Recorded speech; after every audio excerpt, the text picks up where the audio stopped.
Hello बच्चों, मेरा नाम है राहुल सिंह, आपका अपना टीचर, और आप देख रहे हैं एनसीईआरटी जंक्शन।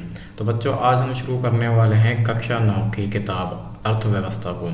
तो बच्चों, सबसे पहले तो आपको ये जान लेना चाहिए कि अर्थव्यवस्था का मतलब क्या होता है। देखो बच्चों, अर्थव्यवस्था का अगर मैं सिंपल लैंग्वेज में बोलूँ ना, तो उसका मतलब है कि पैसा कैसे कमाया जाता है और उस पैसे से लोग अपनी ज़रूरत की चीज़ों को कैसे हासिल करते हैं। जैसे कोई फैक्ट्री चला रहा है, कोई दुकानदार है, तो कोई खेती करता है। ये सब अपना अलग अलग तरीके से पैसा कमाते हैं, लेकिन ये एक दूसरे से जुड़े हुए हैं। तो देखो क्या मतलब होता है अर्थव्यवस्था। सिंपल भाषा में बोलूँ तो पैसा कैसे कमाया जाता है,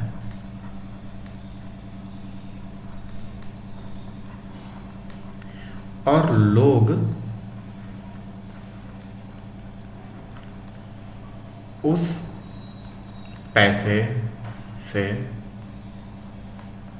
कैसे अपनी ज़रूरत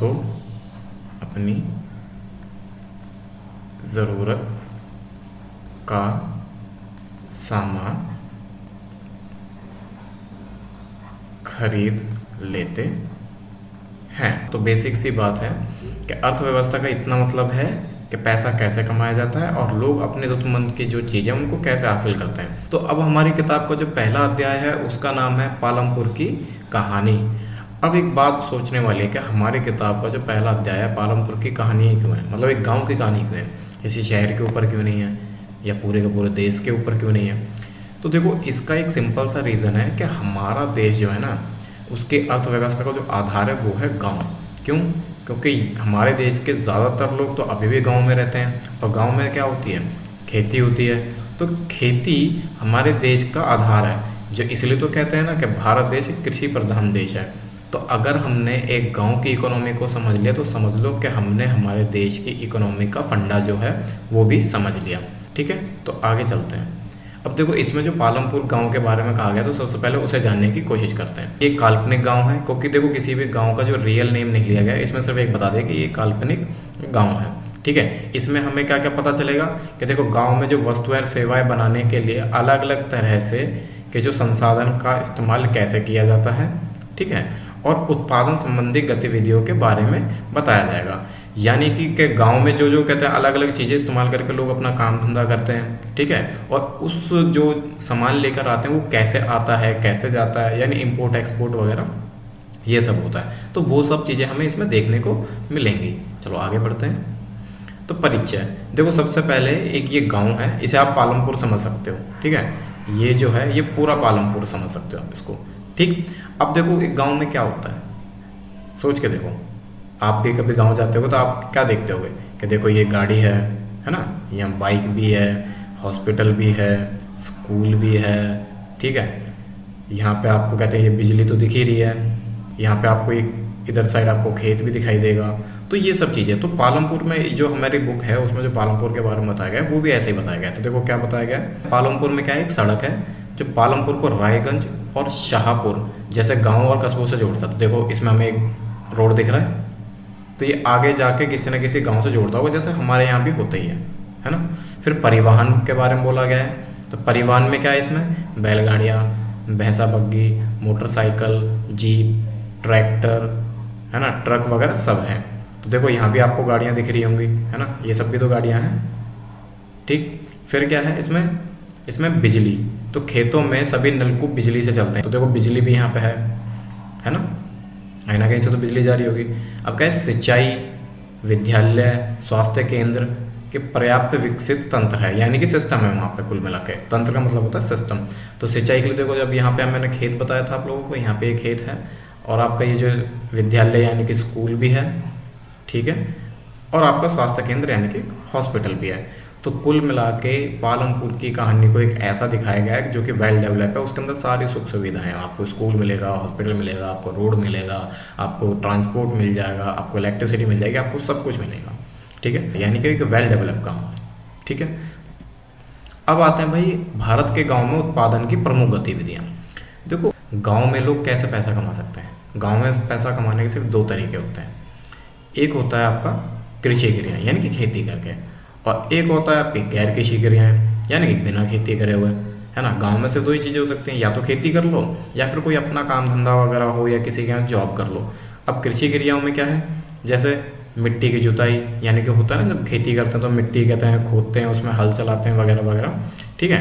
फसल उगाना, भाई फसल उगाओगे तो काटनी भी पड़ेगी, ठीक है। ये पुष्प खेती यानी कि फूलों की खेती भी देखी होगी आपने, बागवानी वगैरह जैसे कहते हैं, जैसे देखो यहाँ भी लिखा है बागवानी, ठीक है। वन वृक्षों को उगाना और उनकी देखभाल करना, यानी कि कहता है आपने देखा होगा कुछ अलग अलग तरह के वृक्ष होते हैं ना, जैसे रबर बनती है तो रबड़ रबड़ कहाँ से आती है, पेड़ों से आती है वो भी, ठीक है। फल फ्रूट होते हैं वो कहाँ से आते हैं, वो भी पेड़ों से आते हैं। तो उस तरह की खेती करना, तो एक तरीका तो आपका ये हो गया कृषि क्रियाएं। अब गैर कृषि क्रिया में क्या आता है, गैर कृषि क्रिया में आता है आपका लघु विनिर्माण।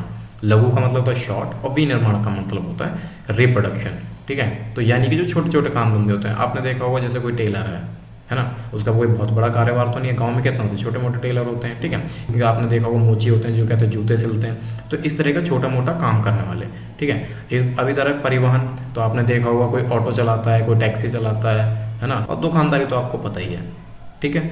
तो गाँव में कैसे पैसा कमा सकते हैं, या तो खेती करके या बिना खेती करे हुए, ठीक है। आगे चलते हैं। उत्पादन का संगठन, ठीक है। संगठन का मतलब ये है कि उत्पादन में जितनी भी चीज़ें इस्तेमाल होने वाली उन सबको एक जगह लेकर आना, यानी सिस्टमेटिक चीज़ों की तरह चलाना उसको, ठीक है। अब एक बात बताओ, लोग प्रोडक्शन करते क्यों हैं। उत्पादन का मतलब होता है प्रोडक्शन, प्रोडक्शन की क्या ज़रूरत है। तो उत्पादन का भी सीधा सा मतलब यह है, उसका उद्देश्य है कि ऐसी वस्तु और सेवा उत्पादित करना जिसकी हमें आवश्यकता है। अब जैसे मान लो यार खाना खाना है, तो खाना खाने के लिए भाई पहले अनाज भी तो उगाना पड़ेगा, और वो जब अनाज उग जाएगा तो उस अनाज को भाई देश के कोने कोने तक भी पहुंचाना होगा, तो ठीक है। तो यानी कि वस्तुएं क्या होगी, जैसे आपका अनाज हो गया, यानी जैसे मान लो गेहूँ, और सेवाएं मतलब जैसे भाई ट्रांसपोर्ट वगैरह, जैसे मान लो ट्रक से आपने उसको भेज दिया, ठीक है, अदर चीज़ें। तो उत्पादन का उद्देश्य क्या होता है, सिर्फ इतना सा होता है कि ऐसी वस्तु और सेवाओं का उत्पादित करना जिसकी हमें आवश्यकता है, ठीक है। अब है कोई वस्तु और सेवाओं के उत्पादन के 4 कारक। तो अब देखो, वस्तु और सेवाओं के उत्पादन के लिए 4 कारकों की आवश्यकता होती है। तो इसका कहने का मतलब ये कि अगर आप कोई भी काम करते हो, कोई भी, चाहे आप खेती कर रहे हो चाहे बिना खेती के काम कर रहे हो, उसमें आपके 4 कारक तो लगते ही हैं, ठीक है। कारक का मतलब होता है फैक्टर, ठीक है। यहाँ लिख देता हूँ फैक्टर, ठीक है। अब उसमें क्या क्या 4 चीज़ें लगती हैं। पहला है भूमि, भूमि मतलब ज़मीन। अब मान लो तुमने कोई फैक्ट्री लगाई है, ठीक है, दोनों से रिलेट करके देखो। अगर आप खेती करते हो तो भाई सीधी सी बात है ज़मीन तो चाहिए चाहिए। अगर आप मान लो भाई आपकी फैक्ट्री लगा रहे हो, या फैक्ट्री भी नहीं तो एक छोटा सा आपने ट्यूशन सेंटर खोल लिया, कुछ भी खोल लिया, तो ज़मीन तो चाहिए ना। तो ज़मीन से रिलेटेड सारी चीज़ें भी आ जाएंगी, जैसे प्राकृतिक संसाधन। प्राकृतिक संसाधन में कैसे, जैसे मान लो पेड़ है, अब पेड़ जैसे जंगलों में होते हैं, अब वो तुमने तो उगाए नहीं है, वो ऑटोमेटिक उगे हुए हैं, ठीक है। जैसे जल है, तो आपने देखा हो नदियाँ हैं, नदियाँ वो हमने तो बनाई नहीं है, वो ऑटोमेटिक बनी हुई है ना, तो उसका भी इस्तेमाल हो रहा है। वृक्ष यानी वन वही है। खनिज, तो वो ज़मीन से निकलता है। तो ये वो चीज़ें जो प्राकृतिक संसाधन में आ जाते हैं। तो सबसे पहला क्या आता है, भूमि। सबसे पहले हमें क्या चाहिए, भूमि। उसके बाद है श्रम। श्रम मतलब कि भाई साहब आपने ज़मीन तो ले ली, लेकिन काम करने वाला बंदा भी तो चाहिए हमें। जैसे खाली ज़मीन का क्या करोगे, ठीक है। तो श्रम का मतलब क्या है कि मानव संसाधन, ठीक है, जैसे पढ़े लिखे और शारीरिक कार्य करने वाले लोग। अब मानव संसाधन का बेसिक सा मतलब क्या होता है। अब यार एक बात सोच के देखो, मानव संसाधन का मतलब जनसंख्या से है। मानव संसाधन यानी कि इंसान। अब एक बात बताओ, 2 तरह के इंसान हैं, ठीक है। सपोज कर दो, चलो एक 2 तरह का इंसान है। एक वो है जो पढ़ा लिखा है, ठीक है, पढ़ा लिखा है, और एक है जो अनपढ़ है, ठीक है। पढ़ा लिखा वाला हेल्दी भी है ना, वो जो है स्वस्थ है, और अनपढ़ जो है वो बीमार है, ठीक है। अब एक बात बताओ, अब तुम इसमें से किसको लेना चाहोगे, इस व्यक्ति को जो पढ़ा लिखा है, जो स्वस्थ है, जो काम भी कर सकता है, या जो बेचारा अनपढ़ भी है और कहते हैं बीमार भी है, तो आप उसको लेना चाहोगे, नहीं ना। तो आपने अक्सर ये भी देखा होगा कि हमारे भारत देश की जनसंख्या में दोनों तरह के लोग हैं ना, ऐसा तो नहीं एक तरह के लोग हैं, हमारे पास ये भी हैं और हमारे पास ये भी हैं। तो मानव संसाधन इनको मिला के नहीं बोला जाएगा। मानव संसाधन का मतलब है कि ऐसे लोग जिनको शिक्षा भी मिली हो और जिनको स्वास्थ्य भी मिला हो, तभी तो भाई वो शारीरिक और दिमागी तौर पे काम कर पाएंगे ना। ठीक, तो कभी मानव संसाधन ओनली जनसंख्या मत बोल देना। जनसंख्या में तो सारे ही आ जाएंगे, वो भी आ जाएंगे जो बेचारे काम नहीं कर सकते, वो भी आ जाएंगे जो बेचारे बीमार पड़े हुए हैं, जो हॉस्पिटल में पड़े हुए हैं, वो भी तो क्या जनसंख्या ही है ना। आप उनको अलग तो नहीं निकाल दोगे। ठीक, इसलिए जब भी कोई मानव संसाधन बोले तो आप बोलना कि पढ़े लिखे और शारीरिक कार्य यानी कि स्वस्थ व्यक्ति, शारीरिक कार्य जो कर सकते हैं वो मानव संसाधन में आते हैं। अब क्या आता है आपका, अब आता है आपका भौतिक पूंजी। भौतिक पूंजी में क्या है आपका, अब क्या है, उत्पादन के हर चरण में ज़रूरी आगत की विविधता। यानी भौतिक पूंजी का मतलब से है इन्वेस्टमेंट। अब इन्वेस्टमेंट वो कैसे भी हो सकते हैं, हो सकता है आप पैसे खर्च कर रहे हो, या फिर हो सकता है आपने खुद का कोई सामान लगा दिया हो, लाइक कोई मशीनरी वगैरह ये सब लगा दी हो, तो इन्वेस्टमेंट से है बिल्कुल। ठीक है, अब ये आता है मानव पूंजी। मानव पूंजी या उद्गम। ठीक है, मानव पूंजी या उद्गम यानी कि जोखिम उठाने और उत्पादन के अन्य कारकों को जोड़ने की क्षमता। अब एक बात बताओ, सपोज करके चलो आपके पास ज़मीन है, ठीक है, मान के चलो आपके पास ज़मीन भी है, मेहनत करने वाले लोग भी हैं, ठीक है, भौतिक पूंजी भी है, लेकिन अगर कोई बंदा ऐसा है ही नहीं जो आपको आइडिया दे सके, यानी कि उस आइडिया निकालने वाले नहीं हो कि उसे काम कौन सा करना है, तो काम कौन करेगा बताओ। इन सब चीज़ों का तो कोई मतलब ही नहीं रहेगा ना फिर। तो हमें एक ऐसा बंदा चाहिए जो उस आइडिया को आगे बढ़ा सके, जिसके पास आइडिया तो हो कि भाई मुझे ये काम करना चाहिए। जैसा आप में से बहुत से लोग सोचते हैं यार काश मेरा अपना खुद का कोई काम होता, मैं ये काम खोल दूंगा तो मेरे को यार इन चीज़ों की ज़रूरत पड़ेगी। तो बेसिकली इसी बात है, अगर आपके पास एक आइडिया है, ठीक है, तो आपकी बाकी 3 चीज़ें काम आ जाएंगी। क्या था उसमें बाकी 3 चीज़ों में, आपकी भूमि, श्रम, ठीक है, और आपका भौतिक पूंजी। ठीक है, तो ये सब तो काम कर देंगे, लेकिन अगर आइडिया ही नहीं है तो इन तीनों चीज़ों का क्या करोगे, कुछ नहीं कर सकते, है ना। चलो आगे बढ़ते हैं।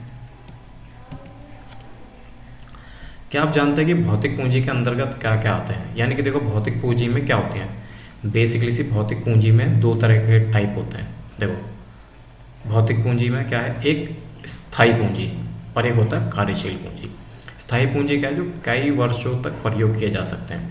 जैसे उदाहरण मैंने लिखा हुआ है, किसान के हल से लेकर मशीनें आदि तक। अब ये ऐसा क्यों है कि देखो स्थायी पूंजी में वो चीज़ें जो आपने एक बार खरीदी और वो सालों साल तक चल रही है। अब जैसे यहाँ तुम यार एग्जांपल लेके देखो, हल लिखा हुआ है। अब ऐसा तो नहीं है कि तुमने यार 2 हफ्ते कहते हैं यूज़ किया तो हल इतना सा तो इतना हो गया, फिर कुछ दिन यूज़ करा तो वो इतना हो गया, फिर कुछ दिन यूज़ करा वो इतना हो गया। घट तो जाएगा नहीं, वो कुछ ही दिनों में ख़त्म तो नहीं हो जाएगा, है ना। वो लॉन्ग टाइम तक चलेगा। ऐसी आपकी मशीन है, मशीनें खरीदोगे तो ज़्यादा नहीं तो 1 साल, 1.5 साल, 2 साल तो चलेगी ना। तो है तो सही आपके पास, यानी लॉन्ग टाइम तक चलने वाली। अब क्या आता है आपका कार्यशील पूंजी।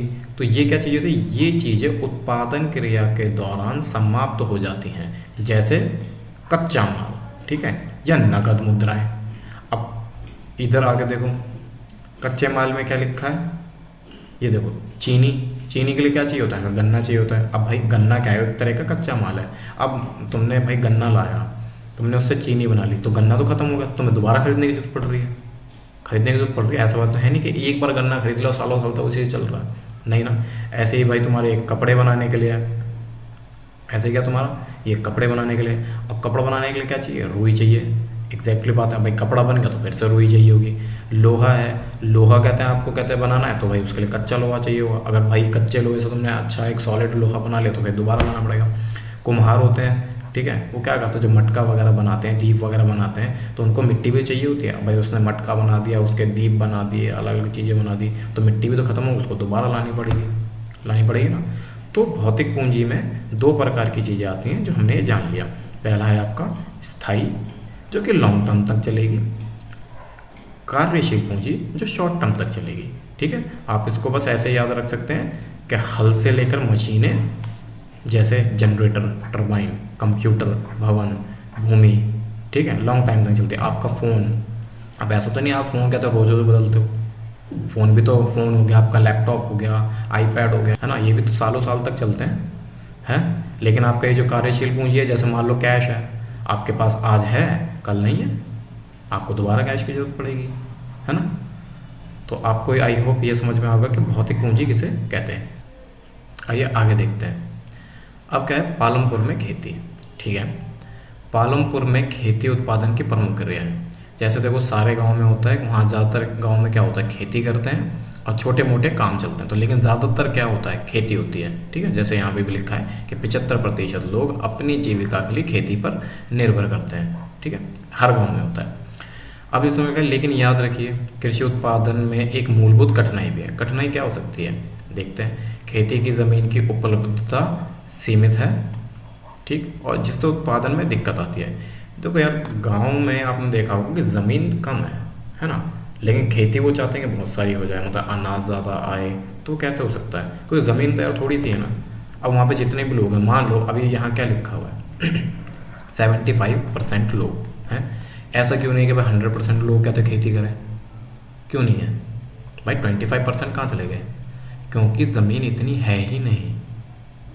सोच के देखो ना, अगर ज़मीन इतनी होती तो सभी लोग यहाँ पे, फिर तो शहर के लोग भी कहते खेती कर रहे होते ना। ज़मीन है नहीं उतनी, इसलिए कहते हैं यहाँ पे 75% जो लोग हैं वो खेती पर निर्भर करते हैं, और इसीलिए यही दिक्कत है कि भाई ज़मीन तो थोड़ी सी है और उसमें ज़्यादा से ज़्यादा उत्पादन कैसे हो सकता है। ठीक, अब क्या लिखा है, साल 1960 के बाद पालमपुर में खेती के तहत ज़मीन के क्षेत्रों में कोई विस्तार नहीं किया गया। देखो जब साल 1960 था तब क्या क्या कहते हैं, उस टाइम पे ना मतलब अनाज बहुत कम था। तो उस टाइम पे क्या करा, जितने भी जैसे बंजर भूमि थी, ठीक है, जैसे ये लिखा बंजर भूमि है, उसको भी खेती योग्य बना दिया। कुछ जो जंगल थे उनको थोड़ा सा कहते हैं काट कूट के, उसमें से मतलब पेड़ों को काट कूट के उसे खेती लायक बना दिया गया। ठीक है, लेकिन वो जब तक कि 1960 तक ही किया गया, उसके बाद नहीं किया गया। क्योंकि अगर सारी ज़मीन को यार वो मान लो खेती लायक ही बना देंगे, सब में खेती होने लग जाएगी, तो बाकी के काम कैसे होंगे? ये सड़कें कहाँ से फिर किधर बनेंगी, ये फिर आपके मेट्रो मॉल्स वगैरह ये सब कहाँ बनेंगे, स्कूल कहाँ बनेंगे, वो भी छोड़िए, स्कूल ज़रूरी है, हॉस्पिटल ज़रूरी है, ये सब कहाँ बनेंगे? खुद सोच के देखो, स्कूल और हॉस्पिटल्स तो बहुत ज़रूरी है ना, तो ये सब कहाँ बनेंगे? तो इसलिए वो सारी ज़मीन को तो नहीं बना सकते थे, है ना, कि खेती लायक में सारी ज़मीनें बना दो। तो अब क्या है कि अब नई ज़मीन को खेती के लिए इस्तेमाल करके उत्पादन बढ़ाने की कोई गुंजाइश नहीं है। तो भाई जब नई ज़मीन है ही नहीं तो खेती कैसे आगे बढ़ेगी? खेती आगे बढ़ा सकते हैं नहीं। तो इसका मतलब क्या है कि भाई जितनी ज़मीन है ना, अभी जो जितनी ज़मीन अवेलेबल है उसी में ही काम चलाना पड़ रहा है। उसी में ही लोग सोच रहे हैं कि अगर मेरी इतनी सी ज़मीन है तो अनाज मेरा इतना हो जाए, ज़्यादा से ज़्यादा प्रोडक्शन हो, मैं ज़्यादा पैसे कमाऊँ, ज़्यादा कहते हैं अनाज उगाऊँ, तो उसी में ही हमको ये सब चीज़ें करनी पड़ रही है। बाकी देखो छोटी मोटी लाइनें लिखी हुई हैं, भूमि को कैसे मापा जाता है, वो हेक्टेयर में मापा जाता है। ठीक है, हालांकि गांव में ज़मीन का माप बीघा और गुठा जैसे स्थानीय इकाइयों में भी किया जाता है। तो देखो जो गांव में आपने बोला ना भाई 4 बीघा है, 5 बीघा, इस तरीके से, और गुठा जैसी कहते हैं चीज़ें भी कह दी जाती है। ठीक है, और 1 हेक्टेयर का मतलब क्या होता है, 100 मीटर वर्ग। ठीक है, 100 मीटर की भुजा वाला वर्ग। ठीक, अब आगे देखते हैं पालमपुर में कौन सी फसलें उगाई जाती हैं। आप खाली पालमपुर लेके मत चलो कि भाई पालमपुर में ये सब चल रहा है, आप सारे गांव को लेके चल सकते हो। ठीक है, तो अब आता है इधर पालमपुर। तो पालमपुर में एक वर्ष में किसान 3 अलग अलग फसलें पैदा करते हैं। भाई सारे गांव में 3 फसलें पैदा होती हैं, ठीक है, उससे ज़्यादा कोई नहीं करता। ठीक है, क्योंकि वहाँ सिंचाई की सुविकसित व्यवस्था है। हाँ, ये भी याद रखना कि जहाँ पर सुविकसित व्यवस्था यानी कि वहाँ पर पानी की भी व्यवस्था है, बिजली की भी व्यवस्था है। भाई अगर पानी टाइम पे नहीं आ रहा है, ठीक है, या फिर बिजली नहीं है, तो भाई खेती कैसे हो पाएगी? कुछ सोच के देखो, फिर तो वो 1-2 ही फसलें उगा पाएंगे। लेकिन पालमपुर को कैसा गाँव बताया गया, एक वेल डेवलप है, जहाँ पर बिजली भी है, पानी भी है, कोई समस्या नहीं है वहाँ पर। ठीक है, अब देखो यहाँ लिखा है कि बरसात के मौसम में खरीफ, ठीक है, खरीफ फसल उगाई जाती है। बरसात के मौसम में खरीफ फसल उगाई जाती है, जिसमें क्या होता है, खरीफ में ज्वार और बाजरा उगाते हैं। और इन पौधों का इस्तेमाल वो क्या करते हैं, पशुओं के चारे के तौर पे। ठीक है, अक्टूबर में क्या आता है आपका, ये अक्टूबर और दिसंबर, इसमें क्या आलू की खेती होती है। आपने देखो ज़्यादातर गाँव में आलू की खेती की जाती है, वो कब, अक्टूबर से दिसंबर यानी। ठीक है, अब क्या कहते हैं, सर्दियों के मौसम में क्या रबी की फसल उगाई जाती है, जिसमें क्या है, गेहूँ उगाया जाता है। ठीक है, और उन कहते हैं गेहूँ, अब जब देखो छोटे जो किसान होते हैं वो क्या करेंगे, उस गेहूँ का, जैसे गेहूँ में से परिवार के खाने के लिए रखकर, और वो बाकी का गेहूँ जो है वो कहते हैं मंडी में बेच देते हैं, जैसे कि और कहते हैं गाँव में भी होता है। अब इसमें क्या मंडी का कहाँ बताया गया, रायगंज की मंडी में बेच देते हैं। ऐसे देखो गाँव में भी होता है अपने। भाई अब एक बात होता है, उन्होंने अनाज उगाया है तो ऐसा तो है नहीं कि अपनी फैमिली के निकालेंगे नहीं, भाई अपने फैमिली के लिए भी निकालेंगे खाने के लिए, और जितना बचेगा उसे बेच देंगे। तो वही इसमें किया गया है। ठीक है, अब देखो ये तो बात हुई पालमपुर गांव की कहानी की, जिसमें भाई वेल डेवलप चीज़ें हैं, पानी भी है, बिजली भी है, भूमि भी है, सब ठीक ठाक है। अब क्या है कि इसके विपरीत यानी कि इसका उल्टा, पठारी क्षेत्र जैसे दक्षिण पठार में सिंचाई कम होती है। देश में आज भी कुल कृषि के 40% से भी कम क्षेत्रों में सिंचाई होती है, क्योंकि शेष क्षेत्र में खेती मुख्यतः वर्षा पर निर्भर करती है। ऐसा क्यों है? ऐसा इसलिए कि कुछ जगह ऐसे हैं जहाँ पे पानी का स्रोत ना बहुत कम है, तो वो ना ज़्यादातर क्या है, बारिश पर ही डिपेंड करते हैं कि बारिश अगर भरपूर होगी तो भाई जल की कमी पूरी होगी, और जल की कमी होगी तभी वो खेती कर पाएंगे। ठीक है, आगे चलते हैं। अब इसमें एक सवाल है, क्या उसी भूमि से अधिक पैदावार करने का कोई तरीका है? मतलब कि उन्होंने बोला कि देखो ज़मीन इतनी है, जैसे वो क्वेश्चन था ना उसमें कि भाई ज़मीन तो इतनी सी है, ठीक है, लेकिन वो चाहते हैं भाई उगे इतना, तो क्या कोई तरीका है ऐसा? देखते हैं इसमें। हाँ, उसी ज़मीन में ज़्यादा पैदावार करने के कई तरीके हैं। इनमें से बहुविधि फसल तकनीक, आधुनिक कृषि तकनीक और ज़मीन सुधार शामिल है। अब देखो, बहुविधि फसल का मतलब यह है कि आप एक ही तरह की फसल ना करें, उसमें अलग अलग तरह की वैरायटी लाएं। जैसे दाल होती है, दाल में तुमने देखो कई सारी वैरायटी होती है ना। ज़्यादातरों के नाम तो मुझे खुद ही याद नहीं है, ठीक है, लेकिन अलग अलग तरह के मैं कलर से याद रखता हूँ कि रेड वाली दाल है, कि पीली वाली दाल है, कि काली वाली दाल है, ऐसा है ना। तो ये कह रहा है कि भाई अलग अलग तरह की आप फसलें उगाओ, क्योंकि एक ही जैसी फसल उगाओ तो क्या है ना, उससे ज़मीन कमज़ोर हो जाती है, उसके जो पोषक तत्व जो होते हैं ना वो कम होने लगते हैं। लेकिन अलग अलग तरह की अगर वैरायटी करोगे ना तो उसके अंदर के पोषक तत्व और ऐड होने लगेंगे ज़मीन में, ठीक है। फिर क्या भाई, आधुनिक कृषि तकनीकें अपनाओ, तो जैसे नई नई चीज़ें आ गई हैं, लाइक जैसे आप मशीनों का इस्तेमाल करो, केमिकल्स का यूज़ करो, तो उससे और ज़्यादा कृषि आएगी, ठीक है। ज़मीन सुधार भी शामिल है कि ज़मीन को सुधारो।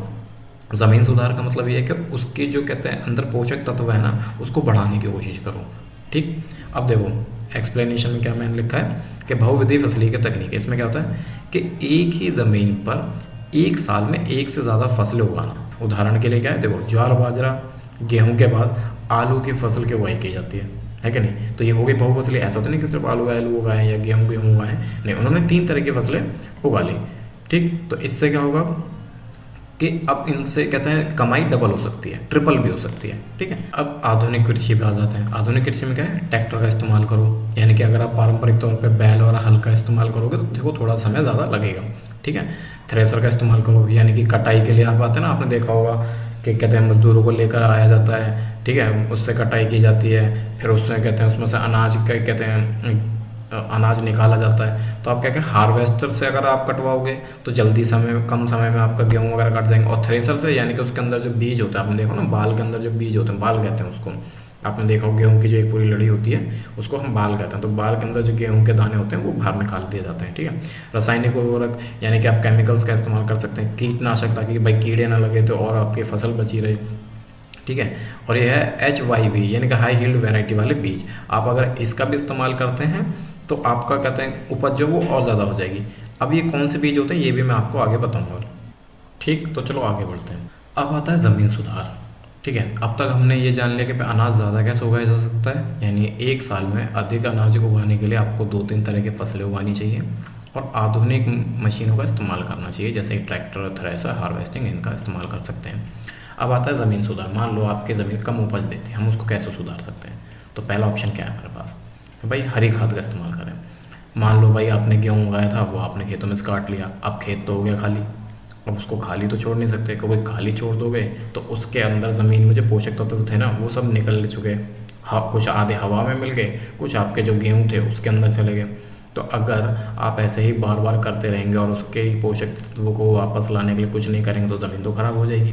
आप एग्जाम्पल के तौर पे मान लो कि आपसे कोई बंदा काम करवा रहा है और बस वो आपसे काम करवाया ही जा रहा है, आपको खाने को कुछ नहीं दे रहा, तो क्या होगा? आपका शरीर कमज़ोर हो जाएगा। ऐसे ही हमारी ज़मीन भी है, आपने उससे कहते हैं काम तो करवा लिया, यानी ज़मीन से गेहूँ तो ले लिए, लेकिन भाई उसको वापस रिफिल भी तो करना पड़ेगा किसी तरीके से, उसके अंदर जान भी तो डालनी पड़ेगी ज़मीन में। तो उसको जान को वापस लाने के लिए हम क्या करेंगे? तो वही ये सब हमारे पास ऑप्शन है। तो इसके अंदर क्या लिखा है, उसमें हरी खाद वाली फसलें जैसे ढैंचा, सनई उगाई जाती है, ठीक है। अब इन फसलों के बाद में और फिर क्या होता है, इन फसलों को बाद में मिट्टी में मिलाने से उसके जो जैविक तत्व जो होते हैं वो बढ़ जाते हैं, यानी कि ढैंचा और सनई को उगाया जाता है और फिर उनको ज़मीन में मतलब इनको छोटे छोटे टुकड़े करके ज़मीन में वापस मिला दिया जाता है। तो इससे क्या होता है, उसके अंदर जो पोषक तत्व होते हैं उनकी क्वांटिटी बढ़ जाती है। अब आता है इधर भाई गोबर या जैविक खाद। तो अब एक बात आपने देखा होगा, केमिकल का जितना इस्तेमाल आप ज़मीन के अंदर करेंगे, उसमें कहते सोचेंगे कि भाई कीटनाशक ज़्यादा से ज़्यादा डालूं, या फिर कहते हैं केमिकल और डालूं उसमें ताकि मेरे अनाज और ज़्यादा उगे, तो भाई खेती तो ख़राब होगी, होगी क्या नहीं, ज़मीन तो ख़राब होगी होगी। क्यों? क्योंकि अगर मान लो आप कहते हैं, आपने भी देखा होगा कि आप जब बीमार पड़ते हैं, आपको दवाइयाँ अगर दे रहे हैं, अगर दवाइयाँ जब तक चल रही जब तक आप स्वस्थ हो जाते हैं तो ठीक है, लेकिन भाई आप ठीक भी हो गए और उसके बाद भी आप दवाइयाँ देते जा रहे हो तो क्या होगा, शरीर आपका बिगड़ जाएगा। ऐसे ये है। तो इसके लिए क्या बोला है कि भाई आप एक काम करो, केमिकल के खाद की जगह गोबर की खाद जो कि नेचुरल होती है ना, उसका इस्तेमाल करो। वार्मी कंपोस्ट यानी कि केंचुआ की खाद, आपने देखा होंगे जो बरसात में निकलते हैं ना केंचुआ, आपने देखे होंगे कीड़े से, ठीक है, वो डाल सकते हैं ज़मीन में, ठीक है। पत्तियों की खाद डालने से मिट्टी में जैविक कार्बन बढ़ जाते हैं, ठीक। तो यानी कि आप क्या कर सकते हैं, केमिकल की जगह आप गोबर की खाद इस्तेमाल करो, वार्मिंग कंपोस्ट यूज़ करो, और पत्तियों की खाद जो है अपनी मिट्टी में डाल दो। पत्तियों की खाद कैसे डालनी है, आपको पत्तियां लेनी है, उनको छोटे छोटे ऐसे मसल के और ज़मीन में मिला दो या खड्डा खोद के उसमें डाल दो तो हो जाता है। अब क्या है इसमें देखो, फसल अवशेष यानी जलाने के बजाय मिट्टी में डाल दो। यानी जैसे आपने देखा होगा जब खेती, जब जैसे गेहूँ काट रहे हैं या गन्ना काट रहे हैं तो उनकी जड़ें रह जाती हैं, कुछ की पत्तियाँ गिर जाती हैं, है ना, तो उन सबको जलाना नहीं है, उन सबको जलाओ मत, ठीक है। तो जैसे यहाँ लिखा हो ना कि धान और गेहूँ की कटाई होती है तो उनकी बची हुई पत्तियाँ, तनों को जलाने के बजाय मिट्टी में मिला दो, तो भी उससे उसकी ज़मीन की जो है उर्वरता जो है बढ़ जाएगी, ठीक है। आगे देखते हैं, बहुत ज़्यादा जुताई ना करें। अब आप वही सोचो, जैसे कहते हैं ना भाई, एक इंसान से अगर तुम बहुत ज़्यादा काम लोगे तो वो ही परेशान हो जाएगा, है ना, थक जाएगा, हार जाएगा। तो ऐसे ही है कि आप भाई ऐसा ना करें कि आप भाई उस पर खेती करते ही जा रहे हैं, करते ही जा रहे हैं। आपने तीन फसलें उगाई, ठीक है, एक साल में, लेकिन आप सोचो भाई 4-5 फसलें उगा डालूँ, तो वो भी गलत है, ठीक है। तो इसमें लगा है कि बार बार जुताई करने से मिट्टी की जो ऊपरी परत होती है वो कमज़ोर हो जाती है और उसमें मौजूद जैविक पदार्थ जो है वो हवा में उड़ जाते हैं। तो आप खुद सोच के देखो, अगर एक मिट्टी है, आप उसको कितना गहरा खोद लोगे, आप हैं कितना गहरा खोद लोगे, ज़्यादा ज़्यादा मान लो 1 फुट है, 2 फुट। अब ये थोड़ी कि आप उसको खोदते चले जाओगे नीचे के, जितना मैं नीचे से खोदूंगा मिट्टी को ऊपर लेके आऊँगा और उसके पोषक तत्व आ जाएंगे। अगर आप ऐसा भी करेंगे तो जो जैविक तत्व है वो तो हवा में ही उड़ जाएंगे आधे से ज़्यादा। तो क्योंकि ऐसा तो है नहीं कि अभी आपने खोदा और अभी बीज डाल दिया, पानी डाल दिया और उसमें हो जाएगा, ऐसा नहीं होता। कई बार उसको कहते चलाना पड़ता है, आपने देखा होगा हल से जोतते हैं, नीचे तक जोतते हैं, या ट्रैक्टर से चलाते हैं, बार बार चलाते हैं, तो जो उसके जो जैविक तत्व होंगे आधे हवा में उड़ जाएंगे और कुछ मिट्टी के साथ उसी में मिल के रह जाएंगे, तो वो भी ख़राब हो जाता है। तो इसलिए क्या कहा जाता है कि ज़रूरत के अनुसार ही जुताई करनी चाहिए, ठीक है। अब क्या भाई, जैविक मल्चिंग, ठीक है, पेड़ पौधे के आसपास घास, पत्तियां या फसल के अवशेष बिछाने से मिट्टी में नमी बनी रहती है और जैविक कार्बन बढ़ता है। अब देखो, आपने देखा हो खेत होते हैं तो आपने उसमें खेत, जैसे मान लो मैं इधर बना के दिखा देता हूँ आपको, जैसे ये खेत है, ठीक है, यहाँ पर आपने अनाज उगा दिया आपने, ठीक है। अब जो इतना एरिया इसमें जो कहते हैं अनाज है, तो जो इतना एरिया हमारा खाली बचा है इसमें क्या करोगे, आप खाली छोड़ दोगे? नहीं, आप यहाँ पे ना कहते हैं हरी घास वगैरह उगाओ, ठीक है, ताकि जो ज़मीन है ना ड्राई ना हो जाए, इसमें नमी बनी रहे। तो इसमें जो जैसे अभी मैंने बताया था जैसे ढैंचा वगैरह हो गया, ठीक है, या आपकी घास वगैरह ये सब होंगे ना, तो ये क्या होगा, जो ज़मीन के अंदर जो भी आपके कार्बन है, जो भी खनिज है ना, उनको ना होल्ड करके रखेंगे, जाने नहीं देंगे इधर से उधर, उड़ने नहीं देंगे, ठीक है। और सबसे बड़ी बात मैं बताऊँ, अगर आप मान लो आपने जो है कटाई कर ली, ठीक है, जैसे मैं कटाई की भी बता देता हूँ और इसका भी बता देता हूँ कि यहाँ पे साइड में उगाना है। तो अगर मान लो आपने कटाई कर दी, उसके ऊपर बारिश गिर गई, यानी कि ज़मीन खाली है और उसके ऊपर बारिश गिर रही डायरेक्ट, तो वो क्या होगा, ज़मीन को और ज़्यादा नुकसान पहुँचाएगी। खुद सोचो, जैसे आपने देखा होगा कि आप यहाँ खड़े हैं और किसी बच्चे ने गुब्बारा लिया जिसके अंदर पानी हो रहा, वो आपको फेंक के मारा तो बहुत तेज़ लगेगी, नुकसान होगा ना। ऐसे ही बारिश की बूंदें खाली ज़मीन पर पड़ती हैं ना, तो बहुत नुकसान होता है, वो धीरे धीरे कमज़ोर होने लग जाती है। आपने देखा होगा कहते हैं बरसात में तो जैसे ज़मीन होती है ना, तो वो यहाँ से दरार आने लग जाती है, कोई कहीं से टूट जाती है, कोई कहीं से टूट जाती है। देखा होगा ज़मीनों में, आपने कभी भी देखना बाहर निकल खेतों में आपने दरार भी देखी होंगी, कहीं कहीं इतने बड़े बड़े गड्ढे हो जाते हैं, है ना। तो वो ये सब क्यों होते हैं, क्योंकि भाई उसमें अब उतनी जान नहीं रही है। लेकिन वहीं अगर आपने घास उगा रखी है, ठीक है। तो वो ज़मीन को पकड़ के रखेंगे, वो इसे इस तरीके दरार बनने नहीं देंगे, ठीक है। वो उसे होल्ड करके रखेंगे, जो ज़मीन के अंदर के जो कहते हैं आपके पोषक तत्व हैं उन्हें बाहर नहीं निकलने देंगे, वो ज़मीन के अंदर ही रहेंगे, ठीक है। और घास की वजह से या ढैंचा की वजह से वो क्या होगा, वो और ज़्यादा बढ़ेंगे, ठीक। अब चलिए अब आगे बढ़ देखते हैं इसमें क्या है, फसल चक्र, ठीक है। एक ही तरह की फसल हर साल उगाने की बजाय अलग अलग फसल उगाने से मिट्टी में कार्बन और पोषक तत्व संतुलित रहते हैं। अब मान लो आपने भाई वही वाली बात है कि सिर्फ गेहूं उगा रहे हो, ठीक है, तो आपको क्या लगता है, कहते हैं फसल ज़्यादा अच्छी हो पाएगी? नहीं। अगर इसी चीज़ को मैं लेके देखूं, अगर मैं आपको बोलूं कि रोज़ आपको सिर्फ रोटियां मिल रही हैं, ठीक है, आपको कहते हैं खाने को अलग अलग मतलब खाने में होता है अलग अलग वैरायटीज़, वो नहीं मिल रही, सिर्फ कहते हैं रोटियां मिल रही हैं और आलू की सब्ज़ी मिल रही है रोज़ एक ही तरह का, तो आपका मन कर जाएगा है? आपको क्या लगता है आपके शरीर में ज़्यादा ताकत आ पाएगी? आपको ना तो सैलेड मिल रहा है खाने को, ठीक है, ना आपको कहते हैं मान लो दाल नहीं मिल रही, दाल में कितना प्रोटीन होता है, दाल नहीं मिल रहा आपको, सिर्फ गेहूं और आलू की सब्जियां मिल रहा है, आप कितना शरीर आपका वो तो मजबूत हो जाएगा? नहीं ना। जिस तरह से हमारे शरीर को अलग अलग चीज़ें की ज़रूरत पड़ती है, अलग अलग खाने की ज़रूरत पड़ती है, दही हो गया, दूध हो गया, दालें हो गई, टमाटर हो गया, शरीर के लिए हमारे बहुत ज़रूरी है ना, गाजर मूली वगैरह ये सब है ना, वो ज़रूरी है। सिर्फ एक ही तरह के खाने से थोड़ी शरीर चल जाएगा। उसी तरीके से ये भी है कि अब भाई अगर तो आप एक ही तरह की फसल अगर उगाते ही रहेंगे तो भाई ज़मीन तो कमज़ोर पड़ेगी। आप क्या करो, नई नई तरह की मतलब अलग अलग तरह की फसलें उसमें उगाओ, ताकि अगर मान लो कि आपने जैसे गेहूँ उगाया था, ठीक है, तो गेहूँ उगाते वक्त उसमें से कुछ खनिज जो निकल गए थे या पोषक तत्व निकल गए थे, तो हो सकता है आप जब दूसरी फसल उगाएंगे कोई, तो वो उसमें जो नुकसान हो उसकी भरपाई कर दें खनिज की, ठीक है। दूसरी फसलें करती हैं ऐसा, ठीक।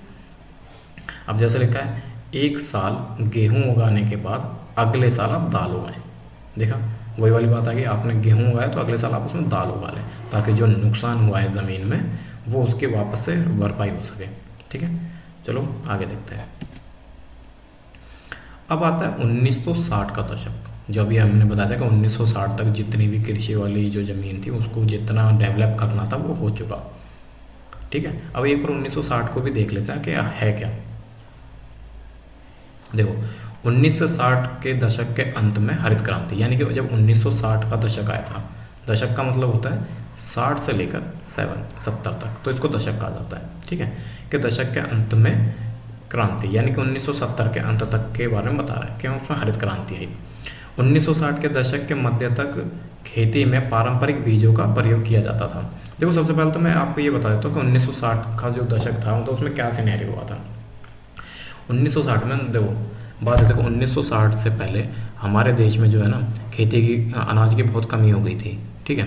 तो अब उसके लिए हमने कहते हैं सोचा कि भाई बाहर के देशों से मदद ली जाए। तो जब इस बारे में अमेरिका को से मदद ली गई, उनसे बोला गया कि भाई हमारे पास अनाज की कमी पड़ रही है, क्या आप दे सकते हो, तो उन्होंने अपनी अलग अलग तरह की शर्तें हमारे सामने रख दी कि आपको ये शर्त माननी होगी, आपको वो शर्त माननी होगी। तब उस समय उनको क्या करना चाहिए, तो उस समय जो मंत्री थे, जो हमारी सरकार थी, उन्होंने एक फैसला उठाया कि हम अपने देश को, जो कि कृषि प्रधान देश है, उसको और आगे बढ़ाएंगे, उसके अंदर नए नए तरह के डेवलपमेंट करेंगे, खेती को कहते हैं और अलग एक्सट्रीम लेवल पे लेके जाएंगे। तो इसीलिए इसको बोला जाता है 1960 को हरित क्रांति। तो इसके अंदर क्या क्या हुआ हरित क्रांति कहते कैसे, ये देखते हैं।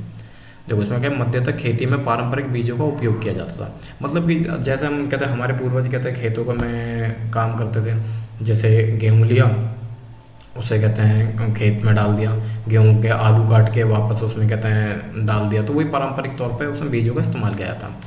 जिनकी उपज कम थी, ठीक है, परंपरागत कहते हैं बीजों में कम सिंचाई की आवश्यकता होती थी, उसका रख रखाव करना, उसमें कहते हैं सिंचाई की आवश्यकता बहुत कम होती है, पानी भी कम लगता था, अदर चीज़ें जो भी जैसे पानी लगना हो गया, रख रखाव हो गया, कीड़े लगना, वो बहुत कम होता था, क्योंकि पुराने टेक्निक्स का इस्तेमाल किया जाता था, ठीक है। किसान को देखो उर्वरकों के रूप में गाय के गोबर या दूसरी प्राकृतिक खाद का उपयोग करते थे। अब देखो गाय का गोबर कोई ऐसा तो है नहीं कि यार मेरे उन्हें खरीदना पड़ रहा होगा, भाई खेती करते हैं तो गाय भी होगी, भैंस भी होगी, तो उन्हें वो भी जल्दी से मिल जाता था, ठीक है, तो उन्हें उनको खरीदना नहीं पड़ता था, ठीक है। तो हरित क्रांति में क्या हुआ कि जो भारतीय किसानों को अधिक उपज वाले बीज, यानी कि HYV हाई यील्ड वैरायटी के द्वारा गेहूं और चावल की खेती करने के तरीके सिखाए गए। वो नए बीज कैसे काम करते थे कि उसमें ना आपको कहते हैं थोड़े से बीज डालने हैं लेकिन अनाज ज़्यादा होगा उसमें। जैसे मान लो कि एक जो मैंने आपको बताया था, एक कहते हैं बाल होती है, बाल के अंदर मान लो कि गेहूं के दाने होंगे, मान लो 15 निकले, तो इस नए वाले से उसके अंदर 25 निकलेंगे, ऐसा होता था। ठीक है, तो अब परंपरागत बीजों की तुलना में ये जो नए बीज आए थे, ठीक है, एक ही पौधे में ज़्यादा मात्रा में अनाज पैदा होने की आशा थी और हुए भी।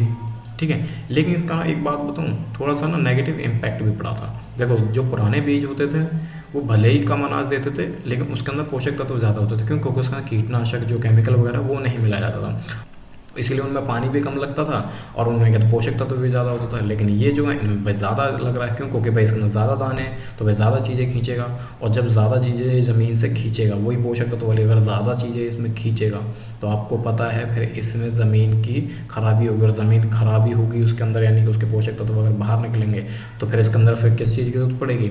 ज़मीन को सुधारने की। और ज़मीन भाई प्राकृतिक चीज़ों से नहीं सुधारा जा पाएगा, क्यों? जैसा अभी हमने पढ़ा था कि भाई उसमें हरी खाद डालो, ये डालो, नहीं हो पाएगा, क्यों? क्योंकि आप तो यार नई बीजों का इस्तेमाल कर रहे हो, और जब नई बीज को क्या चाहिए? केमिकल चाहिए, तो उसमें फिर केमिकल की जरूरत कहते हैं आनी पड़ेगी। देखते हैं आगे। अब देखो इसके परिणाम जो मैंने बताया था, इसके परिणाम क्या होंगे। पहले की अपेक्षा कहीं अधिक अनाज की मात्रा पैदा होने लगी। भाई अच्छी बात है, ये हमारा प्लस पॉइंट है। भाई बीज को बनाया क्यों गया था? वो इसीलिए तो बनाया गया था कि ज़्यादा से ज़्यादा बीज मिले। ठीक है, इन बीजों से अधिकतम उपज पाने के लिए बहुत ज़्यादा पानी और रासायनिक खाद और कीटनाशक की जरूरत पड़ी। मैंने आपको बोला था अभी भी कि भाई जब वो ऐसे बीजों का इस्तेमाल करेंगे तो पानी ज़्यादा चाहिए, है कि नहीं? भाई ज़्यादा पानी चाहिए, रासायनिक खाद ज़्यादा चाहिए, भाई उसको ज़्यादा, भाई ज़्यादा बीज निकलेंगे तो ज़्यादा सोर्स चाहिए, है कि नहीं? वही वाली बात है। कीटनाशक ज़्यादा चाहिए। ठीक है, अब इसमें क्या हुआ कि भारत में पंजाब, हरियाणा, उत्तर प्रदेश के किसानों ने इन बीजों का जो है ज़्यादातर इस्तेमाल किया, जिसमें क्या हुआ कि गेहूँ, ठीक है, गेहूँ को ज़्यादा पैदावार कहते हैं पैदावार प्राप्ति हुई। तो आप देखा होगा कि भाई ज़्यादातर कहते हैं गेहूँ की पैदावार कौन करता है? अपने पंजाब, हरियाणा और उत्तर प्रदेश, इसमें गेहूँ ज़्यादा होते हैं। क्यों? क्योंकि इन्होंने जब 1960 का दशक था तब इन्होंने HYV के जो बीज हैं उनका इस्तेमाल किया था। ठीक है, आगे चलते हैं। अब देखो एक सवाल आया, क्या भूमि ये धारण कर पाई? भाई सवाल हो भैया, आपने नए बीज डाल दिए, उसके अंदर पानी डाल दिया, ज़्यादा कीटनाशक डाल दिए, ज़्यादा केमिकल डाल दिए, पर एक बात बताओ, क्या ज़मीन वो उस चीज़ को धारण कर पाई? क्या उसका अच्छे से कहते हैं मतलब पॉजिटिव इम्पैक्ट पड़ रहा है? तो अब देखो, हरित क्रांति के कारण रासायनिक उर्वरकों के अधिक प्रयोग से मिट्टी की उर्वरता कम हो गई। सिंपल सी बात है भाई मेरे, एक तो तुमने ऐसे बीज डाल दिए जो ज़्यादा पोषक तत्व खींच रहा है। ठीक है, क्यों? क्योंकि भाई उसमें ज़्यादा क्या था दाने निकल रहे हैं। अब उस ज़्यादा दाने के भाई रख रखाव के लिए आपको उसके अंदर केमिकल डालना पड़ रहा है, केमिकल के साथ साथ आप उसमें भाई ज़्यादा पानी का भी इस्तेमाल कर रहे हो। तो उससे क्या हुआ कि जो पोषक तत्व है कुछ तो भाई उस आपकी फसल में चलेगा और कुछ हवा में उड़ने लगे। भाई सीधी सी बात है भाई, जब ज़मीन से वो बाहर निकलेंगे तो कुछ तो हवा में भी घुल जाएंगे, कुछ पानी में मिल जाएंगे, कुछ आपकी फसल में मिल जाएंगे। ठीक है, तो धीरे धीरे कर क्या हुआ, ज़मीन की जो उर्वरता है यानी कि जो उगाने की क्षमता है, जो उसकी शक्ति है वो कम पड़ जाएगी। ठीक, रासायनिक उर्वरक ऐसे खनिज देते हैं जो पानी में घुल जाते हैं, ठीक है, और पौधे को तुरंत उपलब्ध हो जाते हैं। तो रासायनिक यानी कि केमिकल कैसे किस तरह के खनिज होते हैं कि वो पानी में जल्दी से घुल जाएगा केमिकल। आपने देखा होगा जैसे मेडिसिन होती है ना, कि जो छोटे छोटे बच्चे होते हैं वो कहते हैं वो गोलियां नहीं खा पाते, तो उनको क्या कहते हैं पानी में घोल के दे देते हैं, तो वो जल्दी असर कर जाती हैं। या फिर हम अपनी बात कर लें कि हमें जैसे कोई बुखार है तो डॉक्टर के पास दो ऑप्शन होते हैं, या तो आपको टैबलेट दे दे जो थोड़ा स्लो काम करे, या तो आपको इंजेक्शन दे दे तो इंजेक्शन जल्दी काम करता है। तो ये वही वाली बात है। तो इसमें क्या कहता है, वो पानी में घुल जाता है और पौधे को तुरंत उपलब्ध हो जाते हैं। चलो जी, पौधे को तो अच्छी बात है तुरंत उपलब्ध हो गया, लेकिन मिट्टी इन्हें लंबे समय तक धारण नहीं कर पाती। क्यों? वे मिट्टी से निकलकर भूमि जल और नदियों और तालाबों में प्रदूषित हो जाते हैं। यानी यार आपने मतलब इतनी खेती कर दी ना कि वो जो पोषक तत्व उसको जो ज़मीन में रुक जाने चाहिए थे, जैसे ये ज़मीन है, ठीक है, यहाँ पे हमारी ये गेहूँ उगे पड़े, ठीक है, यहाँ पे मान लो ये पानी है, ठीक, तो जो पोषक तत्व जो है ना हमारी ज़मीन है, जो पोषक तत्व हमारी ज़मीन में यहाँ रुक जाने चाहिए थे ना, ठीक है, क्योंकि देखो खेती अभी भी है, उसमें मैंने अभी आपको बताया था जो जैसे कि घास होना चाहिए, ढांचा होना चाहिए, वो कहते हैं ज़मीन में पोषक तत्व वो रोक के रखता है, तो वो वाला अप्लाई तो इस पर भी होना चाहिए था।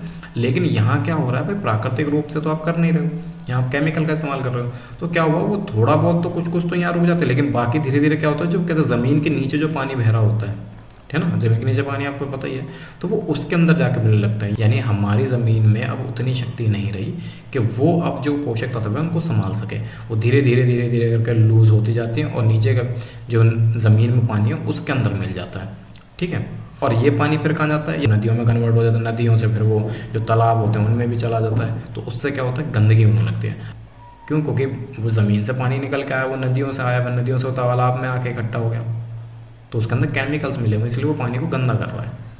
ठीक है, रासायनिक उर्वरक मिट्टी में उपस्थित जीवाणुओं और सूक्ष्म अवयवों को भी नष्ट कर देता है। यानी कि जो छोटे, जैसे केचुआ था, अभी हमने बताया था, केचुआ भाई क्या करता है, ज़मीन की कहते जो उर्वरकता है उसको बढ़ाने में मदद करता है। ऐसे छोटे छोटे छोटे छोटे से बैक्टीरिया भी होते हैं हमारे ज़मीन में, जो भाई हमारे ज़मीन के लिए बहुत ज़रूरी होते हैं, लेकिन ये केमिकल क्या करता है, उन्हें ही मार देता है।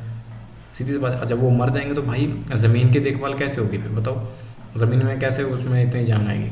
तो इसका अर्थ है कि उनके प्रयोग के कुछ समय पश्चात मिट्टी पहले की तुलना से कम उपजाऊ रह गई है।